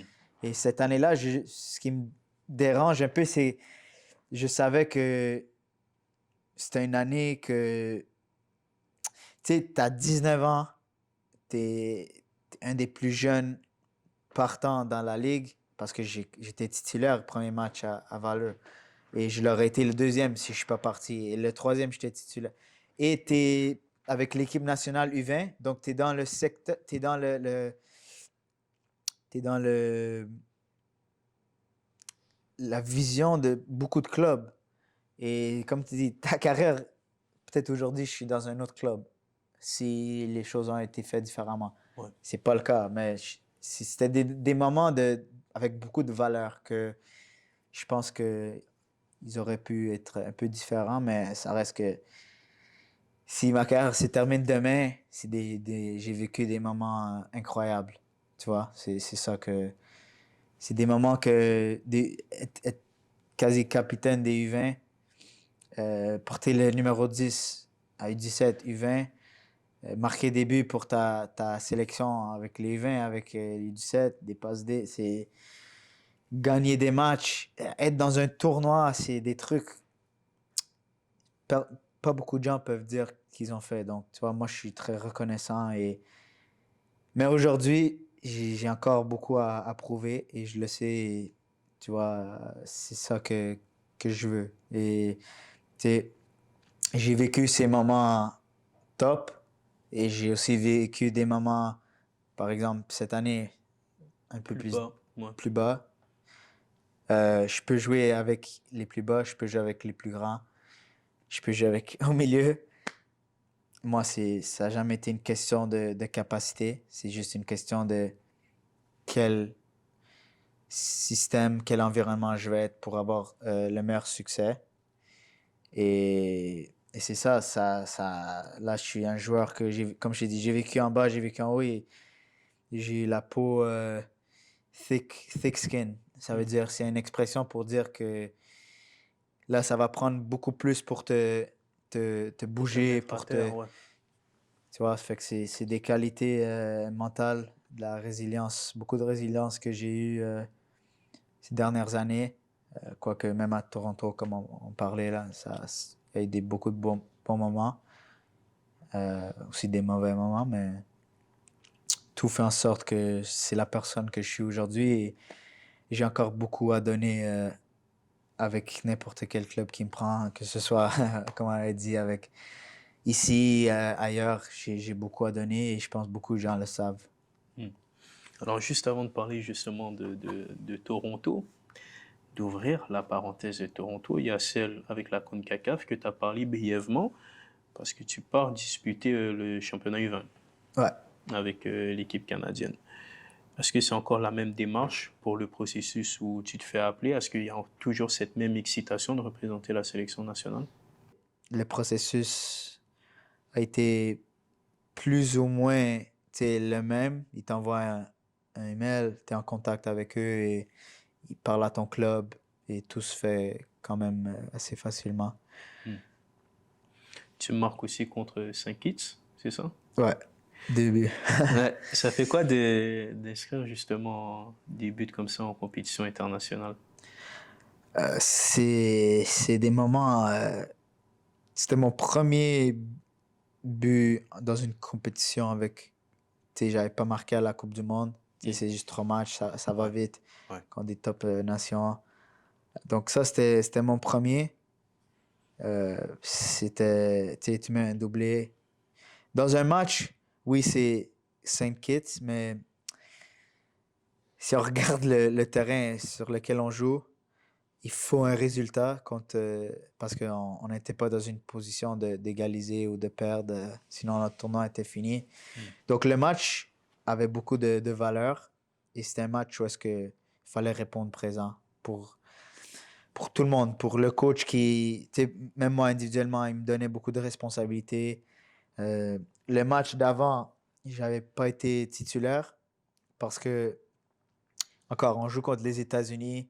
La stratégie, c'est que on veut garder nos joueurs frais pour le match qui vraiment va être important, ce qui est celui-là. Donc, je suis rentré à la 60e, mais je fais une quasi-passe des centres à mon attaquant, mais c'est le central qui Le la prend. central adverse. Tu sais, mais je fais un bon impact contre les États-Unis et on égalise 2-2. Cuba, on perd 1-0, mais c'est vraiment une erreur.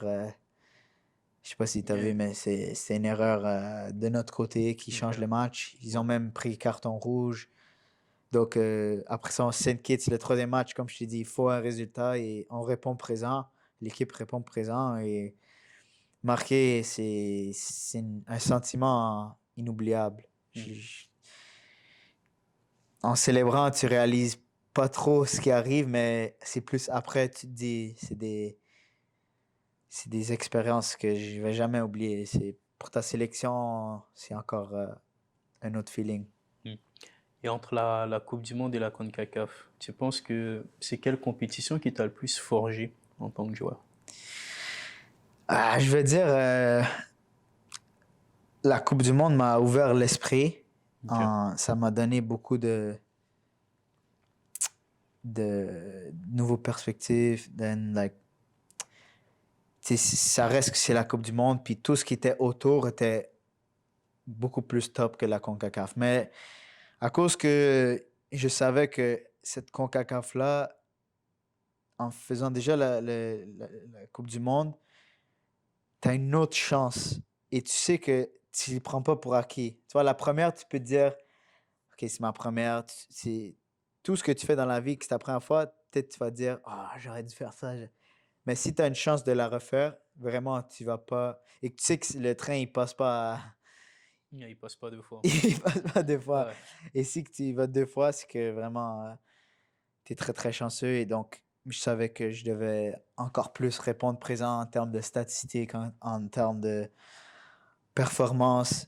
C'est pas parce que j'ai mal performé à la Coupe du Monde, mais je voulais encore faire plus et je savais que ça valait ce tournoi-là, la CONCACAF. Donc, je veux dire, ça m'a forgé un peu plus cette CONCACAF-là. Et surtout, tu l'as dit toi-même, tu n'étais plus le même joueur entre la Coupe du Monde U17 et la CONCACAF U20. En Ouais, U17, tu étais celui qui était surclassé, avec une ouais, génération au-dessus, même si tu étais quand même titulaire. Là, peut-être, avec les U20, tu avais plus de ouais, responsabilités. Tu as dit que tu étais parmi les leaders, ouais. les joueurs les plus influents, tu étais un des joueurs qui avait le plus d'expérience. Donc, pas j'ai envie de dire cette pression, même si peut-être tu la sens pas, mais cette pression d'avoir des responsabilités, ça peut-être aussi t'a permis de te forger un peu plus comme joueur. Non, exactement, t'as tout dit. Cette Coupe du Monde, oui, j'étais numéro 10, ce qui était incroyable. J'étais titulaire, mais ça reste que je sentais pas cette pression d'être un leader dans le vestiaire ou avec mes coéquipiers. Moi, j'ai toujours été plus le leader technique, mais j'ai beaucoup appris à être ce leader un peu plus vocal parce que c'est quand les coachs ils donnent cette responsabilité-là. Encore aujourd'hui, je sais que c'est pas pour acquis. Une bonne connexion avec un coach, c'est vraiment. Quand tu as une très bonne relation avec un coach, ça, c'est pas des trucs que tu te dis, ah, c'est facile à avoir. Comme c'est dans le monde pro, là, avoir une bonne relation avec un coach, c'est spécial. Et tu es très chanceux en tant que joueur d'avoir ça. Et donc, quand je l'avais eu avec les U20, déjà, tu es en équipe nationale, donc juste ça. Après, tu as un coach qui donne cette responsabilité, cette, ce freedom d'un peu de faire Cette liberté, ouais. cette liberté offensive. Et après, c'est à toi de répondre présent. Et quand tu es dans un match de quart de finale, non, excuse-moi, round of 16 en Ouais, français, c'est huitième. les huitièmes, ouais. Les huitièmes de finale, Les 16e. 16e? Ouais. OK, 16, 8. OK, c'est ça. Tu es en 16e et là, c'est tu gagnes, tu passes, tu perds, tu fais à la maison. Et tu donnes tu sors du match à 0-0 et que le match il va en extra time, il va en péno. Mais en extra time que tu marques et jusqu'à la 118e, tu gagnes 2-1 ou 1-0, je m'en souviens plus. Et tu es sur le banc et tu veux juste gagner et passer. Et après, tu as un nouveau challenge, mais qui marque à la 118e, que l'avare donne le but et que là, on perd en penalty et que toi, t'es pas t'es pas sur le terrain pour donner ce que tu veux au coach. Et ça revient aussi un peu à la préparation de avant le tournoi. Tu sais, en club, je n'étais pas 90 minutes. Si je devais retourner dans le temps, encore cet aspect de conditionnement, j'aurais voulu un peu changer puis rentrer à ma meilleure forme. Euh, et on le voit aussi avec les joueurs pros, les sélections de France et tout. C'est important ces trucs-là de jouer constamment dans ton club. Et pour moi, c'est juste cet aspect-là que j'aurais aimé donner un peu plus de minutes sur le terrain. En extra time, tu réponds présent peut-être c'est toi qui... Tu sais, mais c'est des aspects physiques que tu dois t'entraîner plus, tu dois être titulaire chaque week-end avec ton club. C'était pas vraiment le cas, donc... euh, mais à la fin de la journée, j'ai tout donné et j'aurais aimé aller en huitième contre le Mexique, qui perd contre le Guatemala et que nous, on dominait le Guatemala. C'était un Mexique un peu plus, pas comme on le Plus sait. faible, ouais. Donc, il y avait moyen de même battre le Mexique et d'aller à la Coupe du Monde U20, qui aurait été incroyable, mais ça, c'est pas fait. Donc, mais ça reste que, comme je t'ai dit plusieurs fois aujourd'hui, c'est des trucs que tu vis, que c'est incroyable. Et puis arrive ce départ de Valour, tu vas au Toronto FC2 en MLS Next Pro. Toi, en tant qu'enfant du CF Montréal, qu'est-ce qui te pousse justement à aller rejoindre les espèces de rivaux historiques? Ouais, donc, la réalité, c'est que j'avais un autre an de contrat à Valor et ça n'a pas été compliqué. Ça a été. C'était une situation compliquée pour moi parce que tu as un contrat et là, il y a Toronto qui montre De de l'intérêt. l'intérêt en toi tu sais, pour jouer avoir tes minutes en équipe réserve, mais il te voit un potentiel de l'équipe première. Le coach, c'était Bob Bradley à l'époque, qui avait signé, il voyait un peu ça en moi, un jeune insigné qui, peut-être s'il se blesse, il peut, moi je te dis, juste être sur le banc ou même à l'entraînement, tu es là, tu joues comme lui un peu, tu vois. Donc, toutes ces idées-là, et après, tu es un international U20, tu as joué en CPL, donc forcément l'expérience à un jeune âge, je l'avais. Et ouais, ça s'est fait. Il y a eu beaucoup d'échanges avec Valeur. Ils ont dû négocier, ils ont dû trouver un accord sur des aspects financiers ou des bonus ou des bonus de performance, tu sais, des trucs comme ça de côté business. Et ça s'est fait. Ça a pris du temps, mais ça s'est fait et je suis très content que j'ai eu cette expérience-là à Valor. À Valor, oui, mais à Toronto aussi, parce qu'encore, t'es dans un autre environnement. Oui, les rivaux, parce que je suis enfant du club à Montréal, mais je ne l'ai jamais vu comme tu sais, un truc personnel ou quoi que ce Non, soit. non, il n'y a pas de vendetta. Au final, c'est ta carrière. Et c'est important aussi de prendre les meilleurs choix en tant que joueur pour la suite de ta carrière. En tant que fan du calcio, tu te retrouves aussi à côtoyer Insigne, Bernardeschi, Ouais. un peu plus tard, aussi pas durant la même période. Ça fait quoi justement? Ben, je dis fan du calcio, mais aussi en tant qu'Italien. Tu Ouais. côtoies des joueurs que tu regardais à la télé. Ça fait quoi? Ouais, pour moi, à la base, entre les deux, Insigne et Bernardeschi, tu sais, je les ai vus jouer en Serie A. Bernardeschi à la Juve, Mm. à la Fiorentina aussi, parce que je regarde depuis que je suis petit. Mais Insigne, c'était vraiment un coup de cœur parce que c'était un des seuls joueurs, euh, euh, petits joueurs en Serie A. Tu sais, dans les derniers 10 ans, on va dire. Ouais. Donc, pour moi, c'était le seul joueur avec qui j'avais vraiment quelque chose, Une affinité particulière. une affinité particulière, un sentiment unique pour lui. Ouais. Et tu sais, depuis 2019-2020, quand il a vraiment commencé à exploser avec le Naples, même un peu avant, je dirais même avant aussi, c'est capitaine de Naples, il va à l'Euro, il gagne l'Euro numéro 10, donc petit joueur encore, qualité similaire à moi, donc, et tu le vois, il fait ses trucs en Serie A et tu te dis, ben, c'est lui le joueur modèle, c'est lui que, tu sais, je l'ai même écrit, tu sais, quand des fois tu es jeune, tu écris, tu sais qu'il va pas répondre, Ouais. mais tu écris quand même sur Instagram et Après ça, tu le côtoies. Donc, tu le vois à l'entraînement, en match. Et tu vois même qu'il t'apprécie à l'entraînement. Il, il aime ton style de jeu, ta qualité. Tu vois, tous ces trucs-là, il les reconnaît. Et c'est sûr, lui aussi, peut-être il y a un côté spécial pour les jeunes, les joueurs plus petits. Et il voyait ça en moi un peu à l'entraînement. C'est sûr, j'ai pas eu mon opportunité avec en match en MLS, mais tu sais, déjà à l'entraînement, on avait une bonne relation, moi et lui. Et tu sais, il m'a donné ses crampons, son maillot signé. J'ai tout chez moi. Des photos ensemble à l'entraînement. Tu sais, juste ça, c'est des trucs incroyables. C'est des trucs que je vais m'en rappeler pour le reste de ma vie.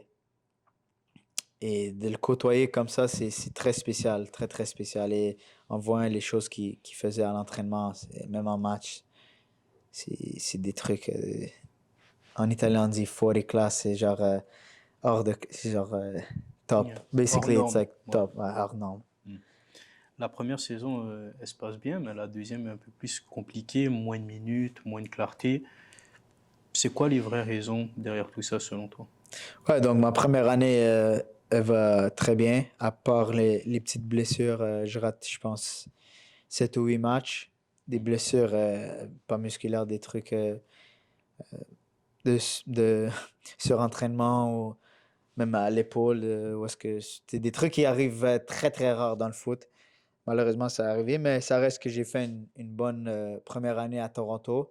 Mhm. Et ouais, ce qui fait en sorte que ma deuxième année soit plus compliquée, c'est les changements de staff en équipe première. Comment ça fonctionne à Toronto, c'est l'équipe réserve joue comme l'équipe première. Et les meilleurs talents en équipe réserve qui sont courtisés par l'équipe première, ben, ils doivent jouer. Et les joueurs d'équipe première, il y en a qui jouent pas, donc ils doivent jouer en réserve. Donc, tous ces éléments font en sorte que si t'es pas mis de l'avant par le staff de l'équipe première, ben, ce qui va arriver, c'est que, par exemple, Bob Bradley, il m'aimait beaucoup. Donc, en équipe réserve, je suis dans la lumière d'équipe première. Donc, je vais jouer en équipe réserve. C'est à moi de montrer mes qualités, mais j'ai la plateforme pour faire ça. Tandis que les joueurs qui étaient là avant moi, qui étaient, euh, ils ont signé avec un autre coach de l'équipe première, ben, eux, ils sont mis à l'écart un peu. Ils jouent pas autant. Ils vont jouer quand l'opportunité va être bonne, dans le sens que s'il y a personne qui doit jouer de l'équipe première et qu'il y a des blessés. Tu sais, donc, c'est exactement ça qui est arrivé pour moi en ma deuxième année. Il y a eu John Herdman qui est venu. Euh, il a changé le système de jeu. On joue à 5 derrière. Avant, on jouait un 4-3. Et là, lui, il veut des profils plus athlétiques, plus costauds, meilleurs défensivement. Des joueurs avec des qualités individuelles défensives très hautes. Même des attaquants qui savent un peu défendre et qui vont vite. Donc, tu vois, pas vraiment mon profil. Et malgré que j'ai été appelé pour le camp de pré-saison, comme joueur un peu, s'il y a quelqu'un qui se blesse, t'es là. Et tu sais, on était 4 joueurs de l'équipe réserve. Donc, mon année commence encore bien, mais elle part un peu de l'autre côté, tu vois, très vite. Et encore, je comprends pas pourquoi, mais de ce que je sais, c'est question de profil et question de politique, politics, des trucs que tu contrôles pas qui sont présents dans le foot. Et ce que moi, j'aime pas, c'est que les gens qui me suivent, les gens qui m'aiment beaucoup, les gens Qui te qui, connaissent? dans le monde du foot, même qui me connaissent pas, ils pensent peut-être X est arrivé, Y est arrivé, des trucs négatifs, problème avec le coach ou problème à l'entraînement ou blessure ou tu sais des trucs des raisons pourquoi j'ai pas joué, mais à la fin ça reste que j'étais en santé toute l'année. Je me battais tous les semaines à l'entraînement je voulais jouer, le coach savait que je voulais jouer et ça s'est pas fait à la fin parce que les miettes que je recevais, il fallait que j'essaie de changer La dynamique. la dynamique, ce qui est pas l'idéal pour un joueur comme moi et pour plusieurs joueurs. Et justement, quand on a notre statut qui change sans explication, qu'est-ce qu'on fait? Est-ce qu'on va discuter avec l'entraîneur, on traîne son spleen ou on se réfugie dans le travail? Ouais, non, la dernière chose que tu veux faire, c'est de mal t'entraîner, de montrer que t'as plus envie d'être là ou d'abandonner parce que je pense que c'est la pire truc que tu peux faire pour ta carrière. Et ils ont pas pitié pour des joueurs qui font ça. Il y a toujours un gars qui est prêt à prendre ta place. Alors, et même si tu veux pas rester dans le club, je pense la façon que tu t'entraînes est importante parce que tu t'entraînes bien, ben, quand tu vas juste 5-10 minutes, ça va être bien aussi. Et les clubs qui te regardent peut-être pour aller en prêt, ben, c'est c'est des, c'est des good habits. Mhm. So, même si que tu sois avec Toronto ou une autre équipe, tu dois être toujours prêt pour performer. Que ce soit un prêt que, comme je t'ai dit, tu vas dans notre équipe, tu dois être prêt. Donc, si tu arrêtes de t'entraîner et que tu ne performes pas, ça va juste pas t'aider avec ton club à avoir des petites minutes Mhm. et de partir en prêt. Donc, la solution, elle est de travailler très, très fort, 2 fois plus fort, de regarder un peu dans le miroir, parler avec le coach et savoir pourquoi. Et après, de changer la dynamique. Et comment tu fais ça? Ben, en sachant ce que le coach il veut de toi. Et même à ça, regarde, j'ai tout fait ce que je te dis. Et des personnes qui m'ont conseillé. C'est pas, tu sais, ça a pris des gens qui ont de l'expérience pour me dire ça. Et j'ai vite appris que c'est la meilleure façon d'y aller. Mais même à ça, ça a été très compliqué. Et c'est juste pour te dire, le niveau pro, personne n'a pitié pour toi. Même si tu fais les bonnes choses, ça ne veut pas dire que tu vas avoir le résultat. Donc, ça te met les chances de ton côté. Et à la fin, encore, les minutes étaient très compliquées. Si je devais peut-être aller dans le passé, tu sais, mon coach m'a fait comprendre que ça va être comme ça, plus ou moins pour le reste de l'année, à moins que vraiment tu rentres 5 minutes, 10 minutes et t'exploses tout, ce qui est pas facile parce que la majorité du temps, quand je rentrais, c'était dans des situations difficiles, mais pas impossible. Donc, c'est pour ça que je te dis, il y a moyen de faire, de changer la dynamique, mais c'est très difficile. Pour moi, si je devais retourner dans le passé, peut-être aller en prêt, mi-année, mais le truc, c'est j'avais pris le challenge. Dans ma tête, je pensais que vraiment je pouvais changer la dynamique.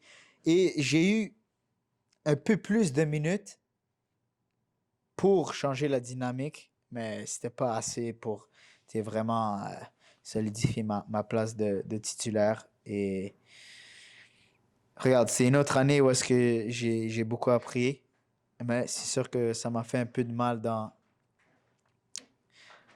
mon CV en termes de prochain club, prochaine opportunité. Et ouais, ça fait partie de mon histoire.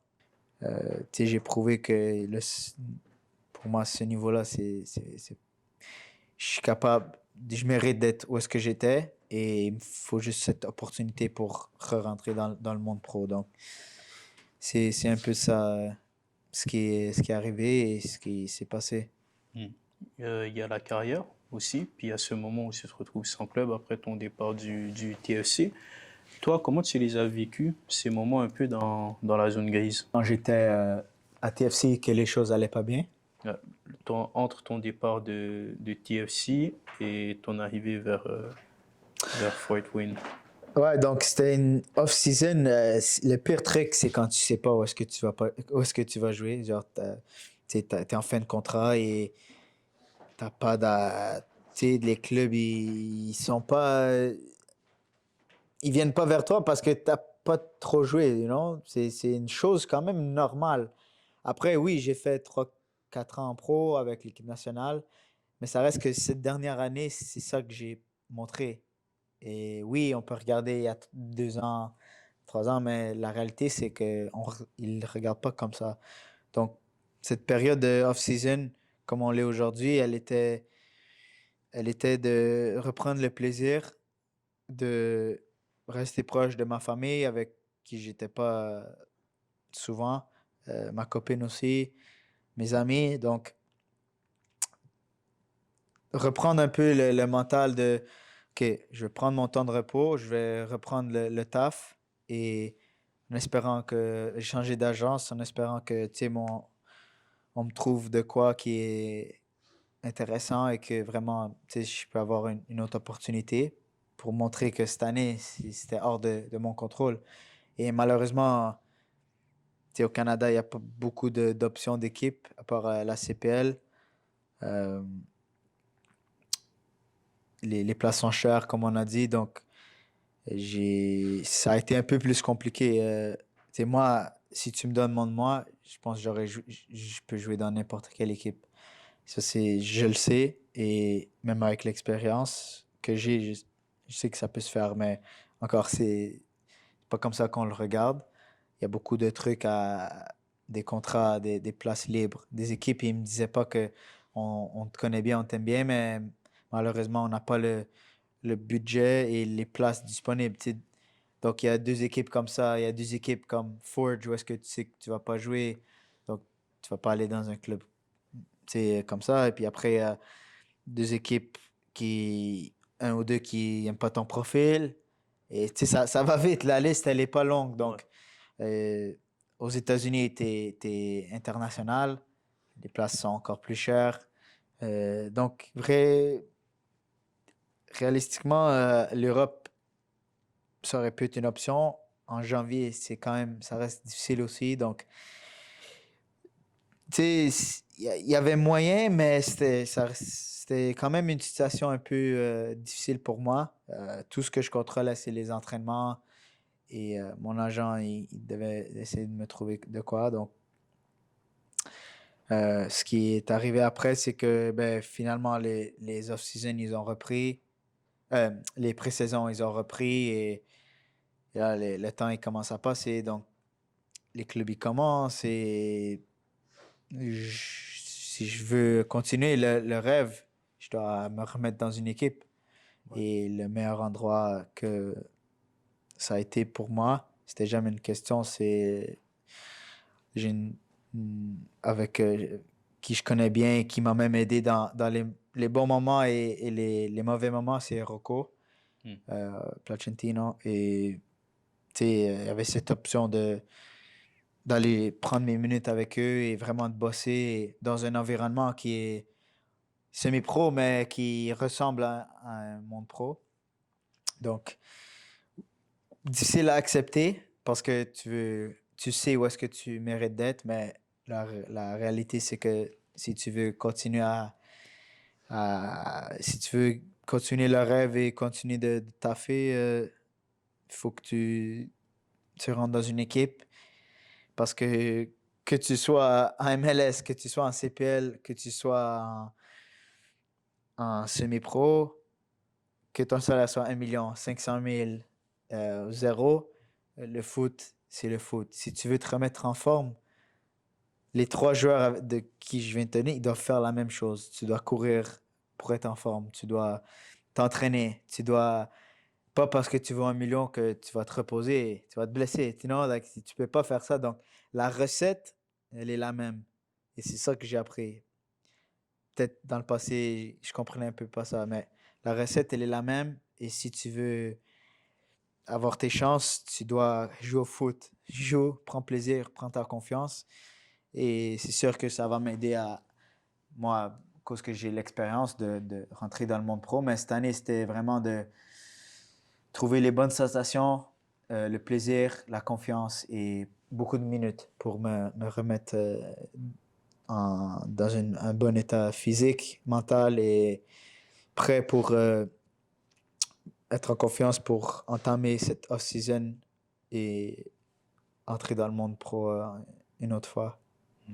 Alors Mathieu, l'interview touche bientôt à sa fin. Il me reste quelques questions pour toi.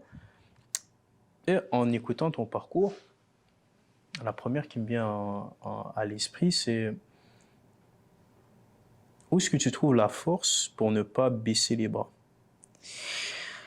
Donc, c'est moi, déjà la passion que j'ai pour le sport, tout ce que j'ai accompli, c'est impossible que ça se finisse comme ça pour moi.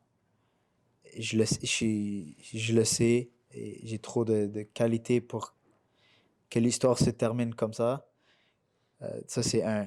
Deux, je pense, mes parents, mon entourage qui me transmet ces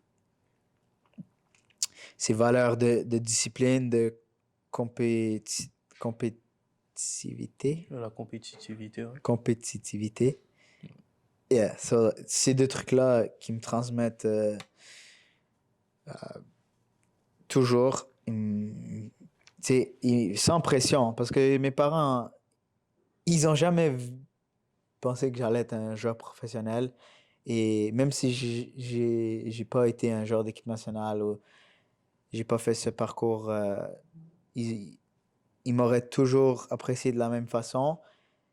Si j'aurais été un éducateur de éducation physique ou un businessman, tu sais, pour eux, c'est pas ça qui change leur vie, you know, donc, eux, ils veulent que je sois content et que je fasse ce que j'aime. Et c'est ça, le foot, c'est ça que j'aime. Et pour moi, j'ai beaucoup trop à prouver pour me dire que je dois arrêter.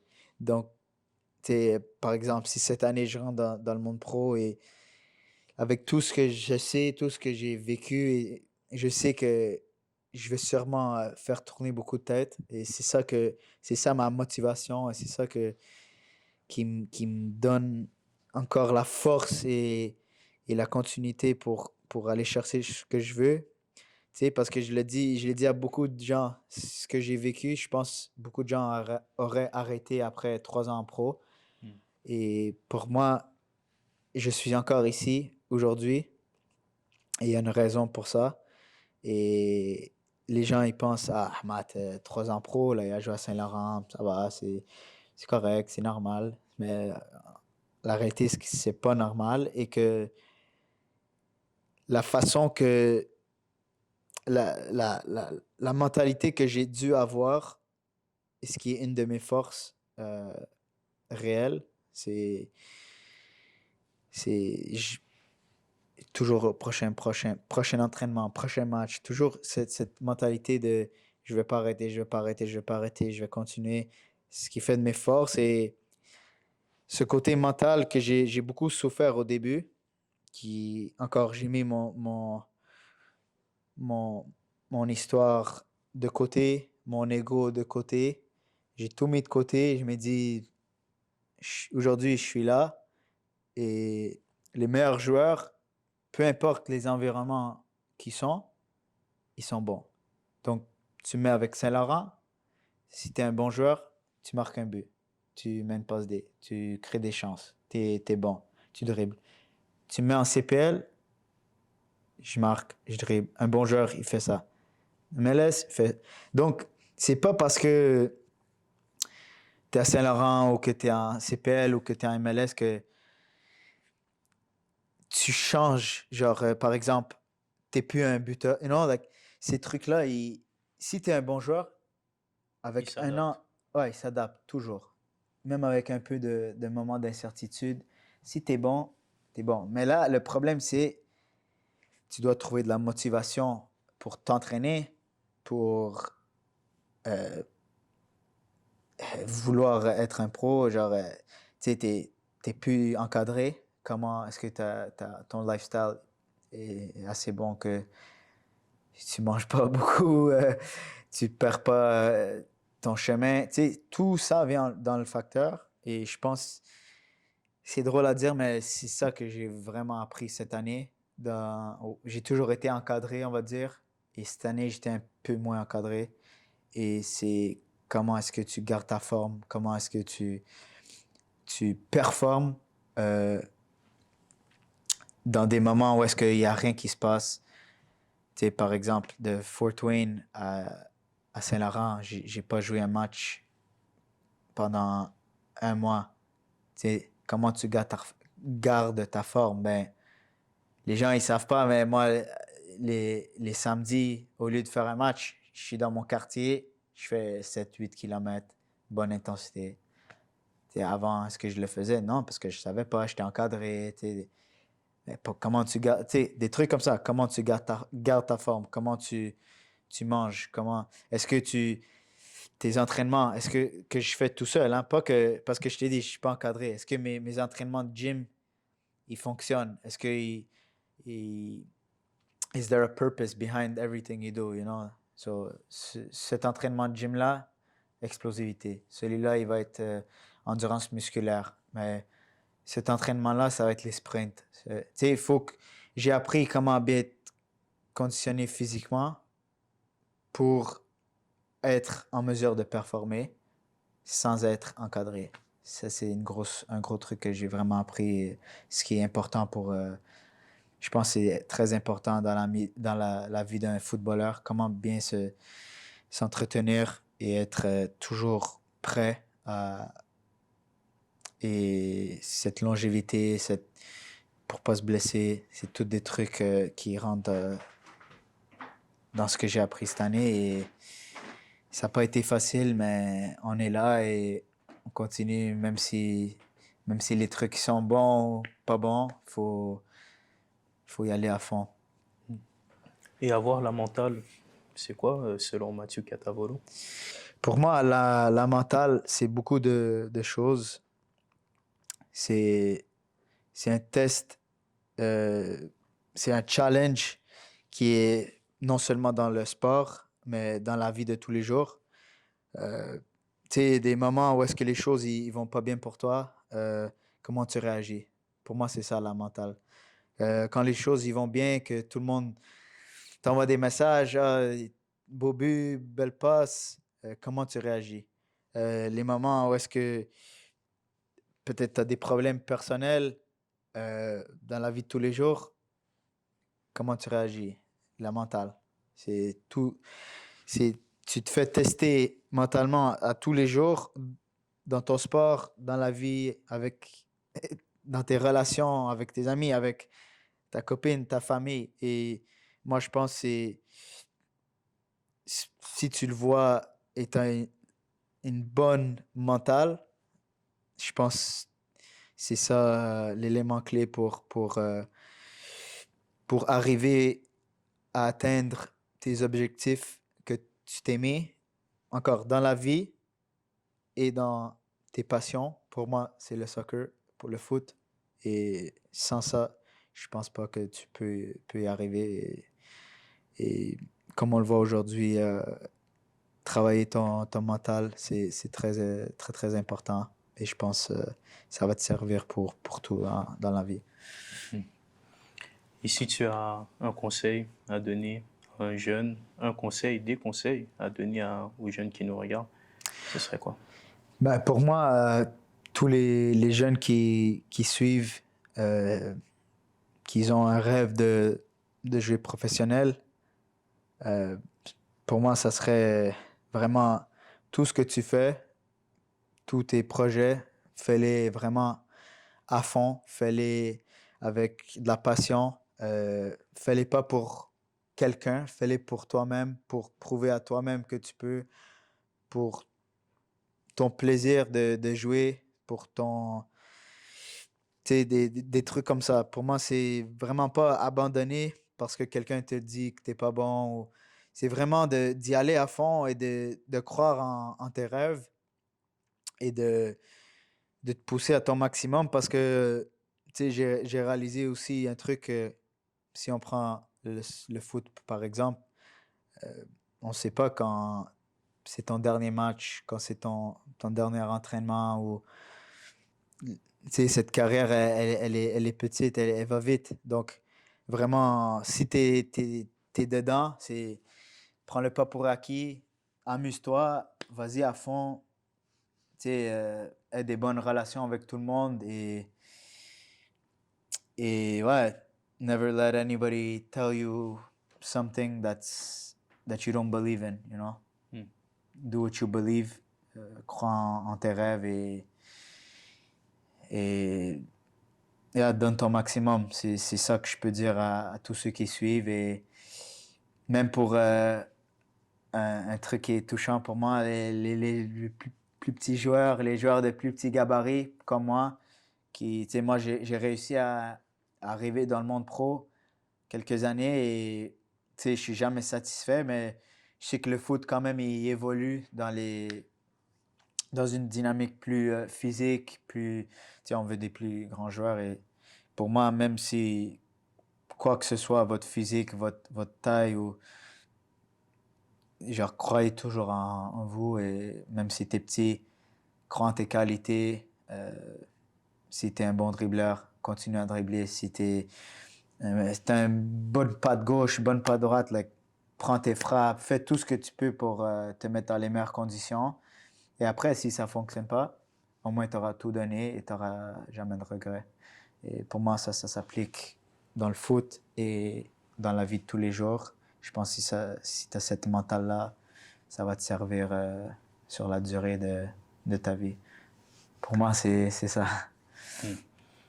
Mathieu, merci beaucoup. Merci pour ton temps, ton témoignage, ton parcours. C'était très inspirant. Merci beaucoup de m'avoir accueilli. Je suis très content d'avoir discuté, d'avoir fait une belle vidéo ensemble aussi, d'entraînement. Et ouais, je suis content qu'on a eu beaucoup d'échanges et c'était un plaisir pour moi d'être ici aujourd'hui. Mathieu, merci beaucoup. On se dit à la prochaine. Merci beaucoup.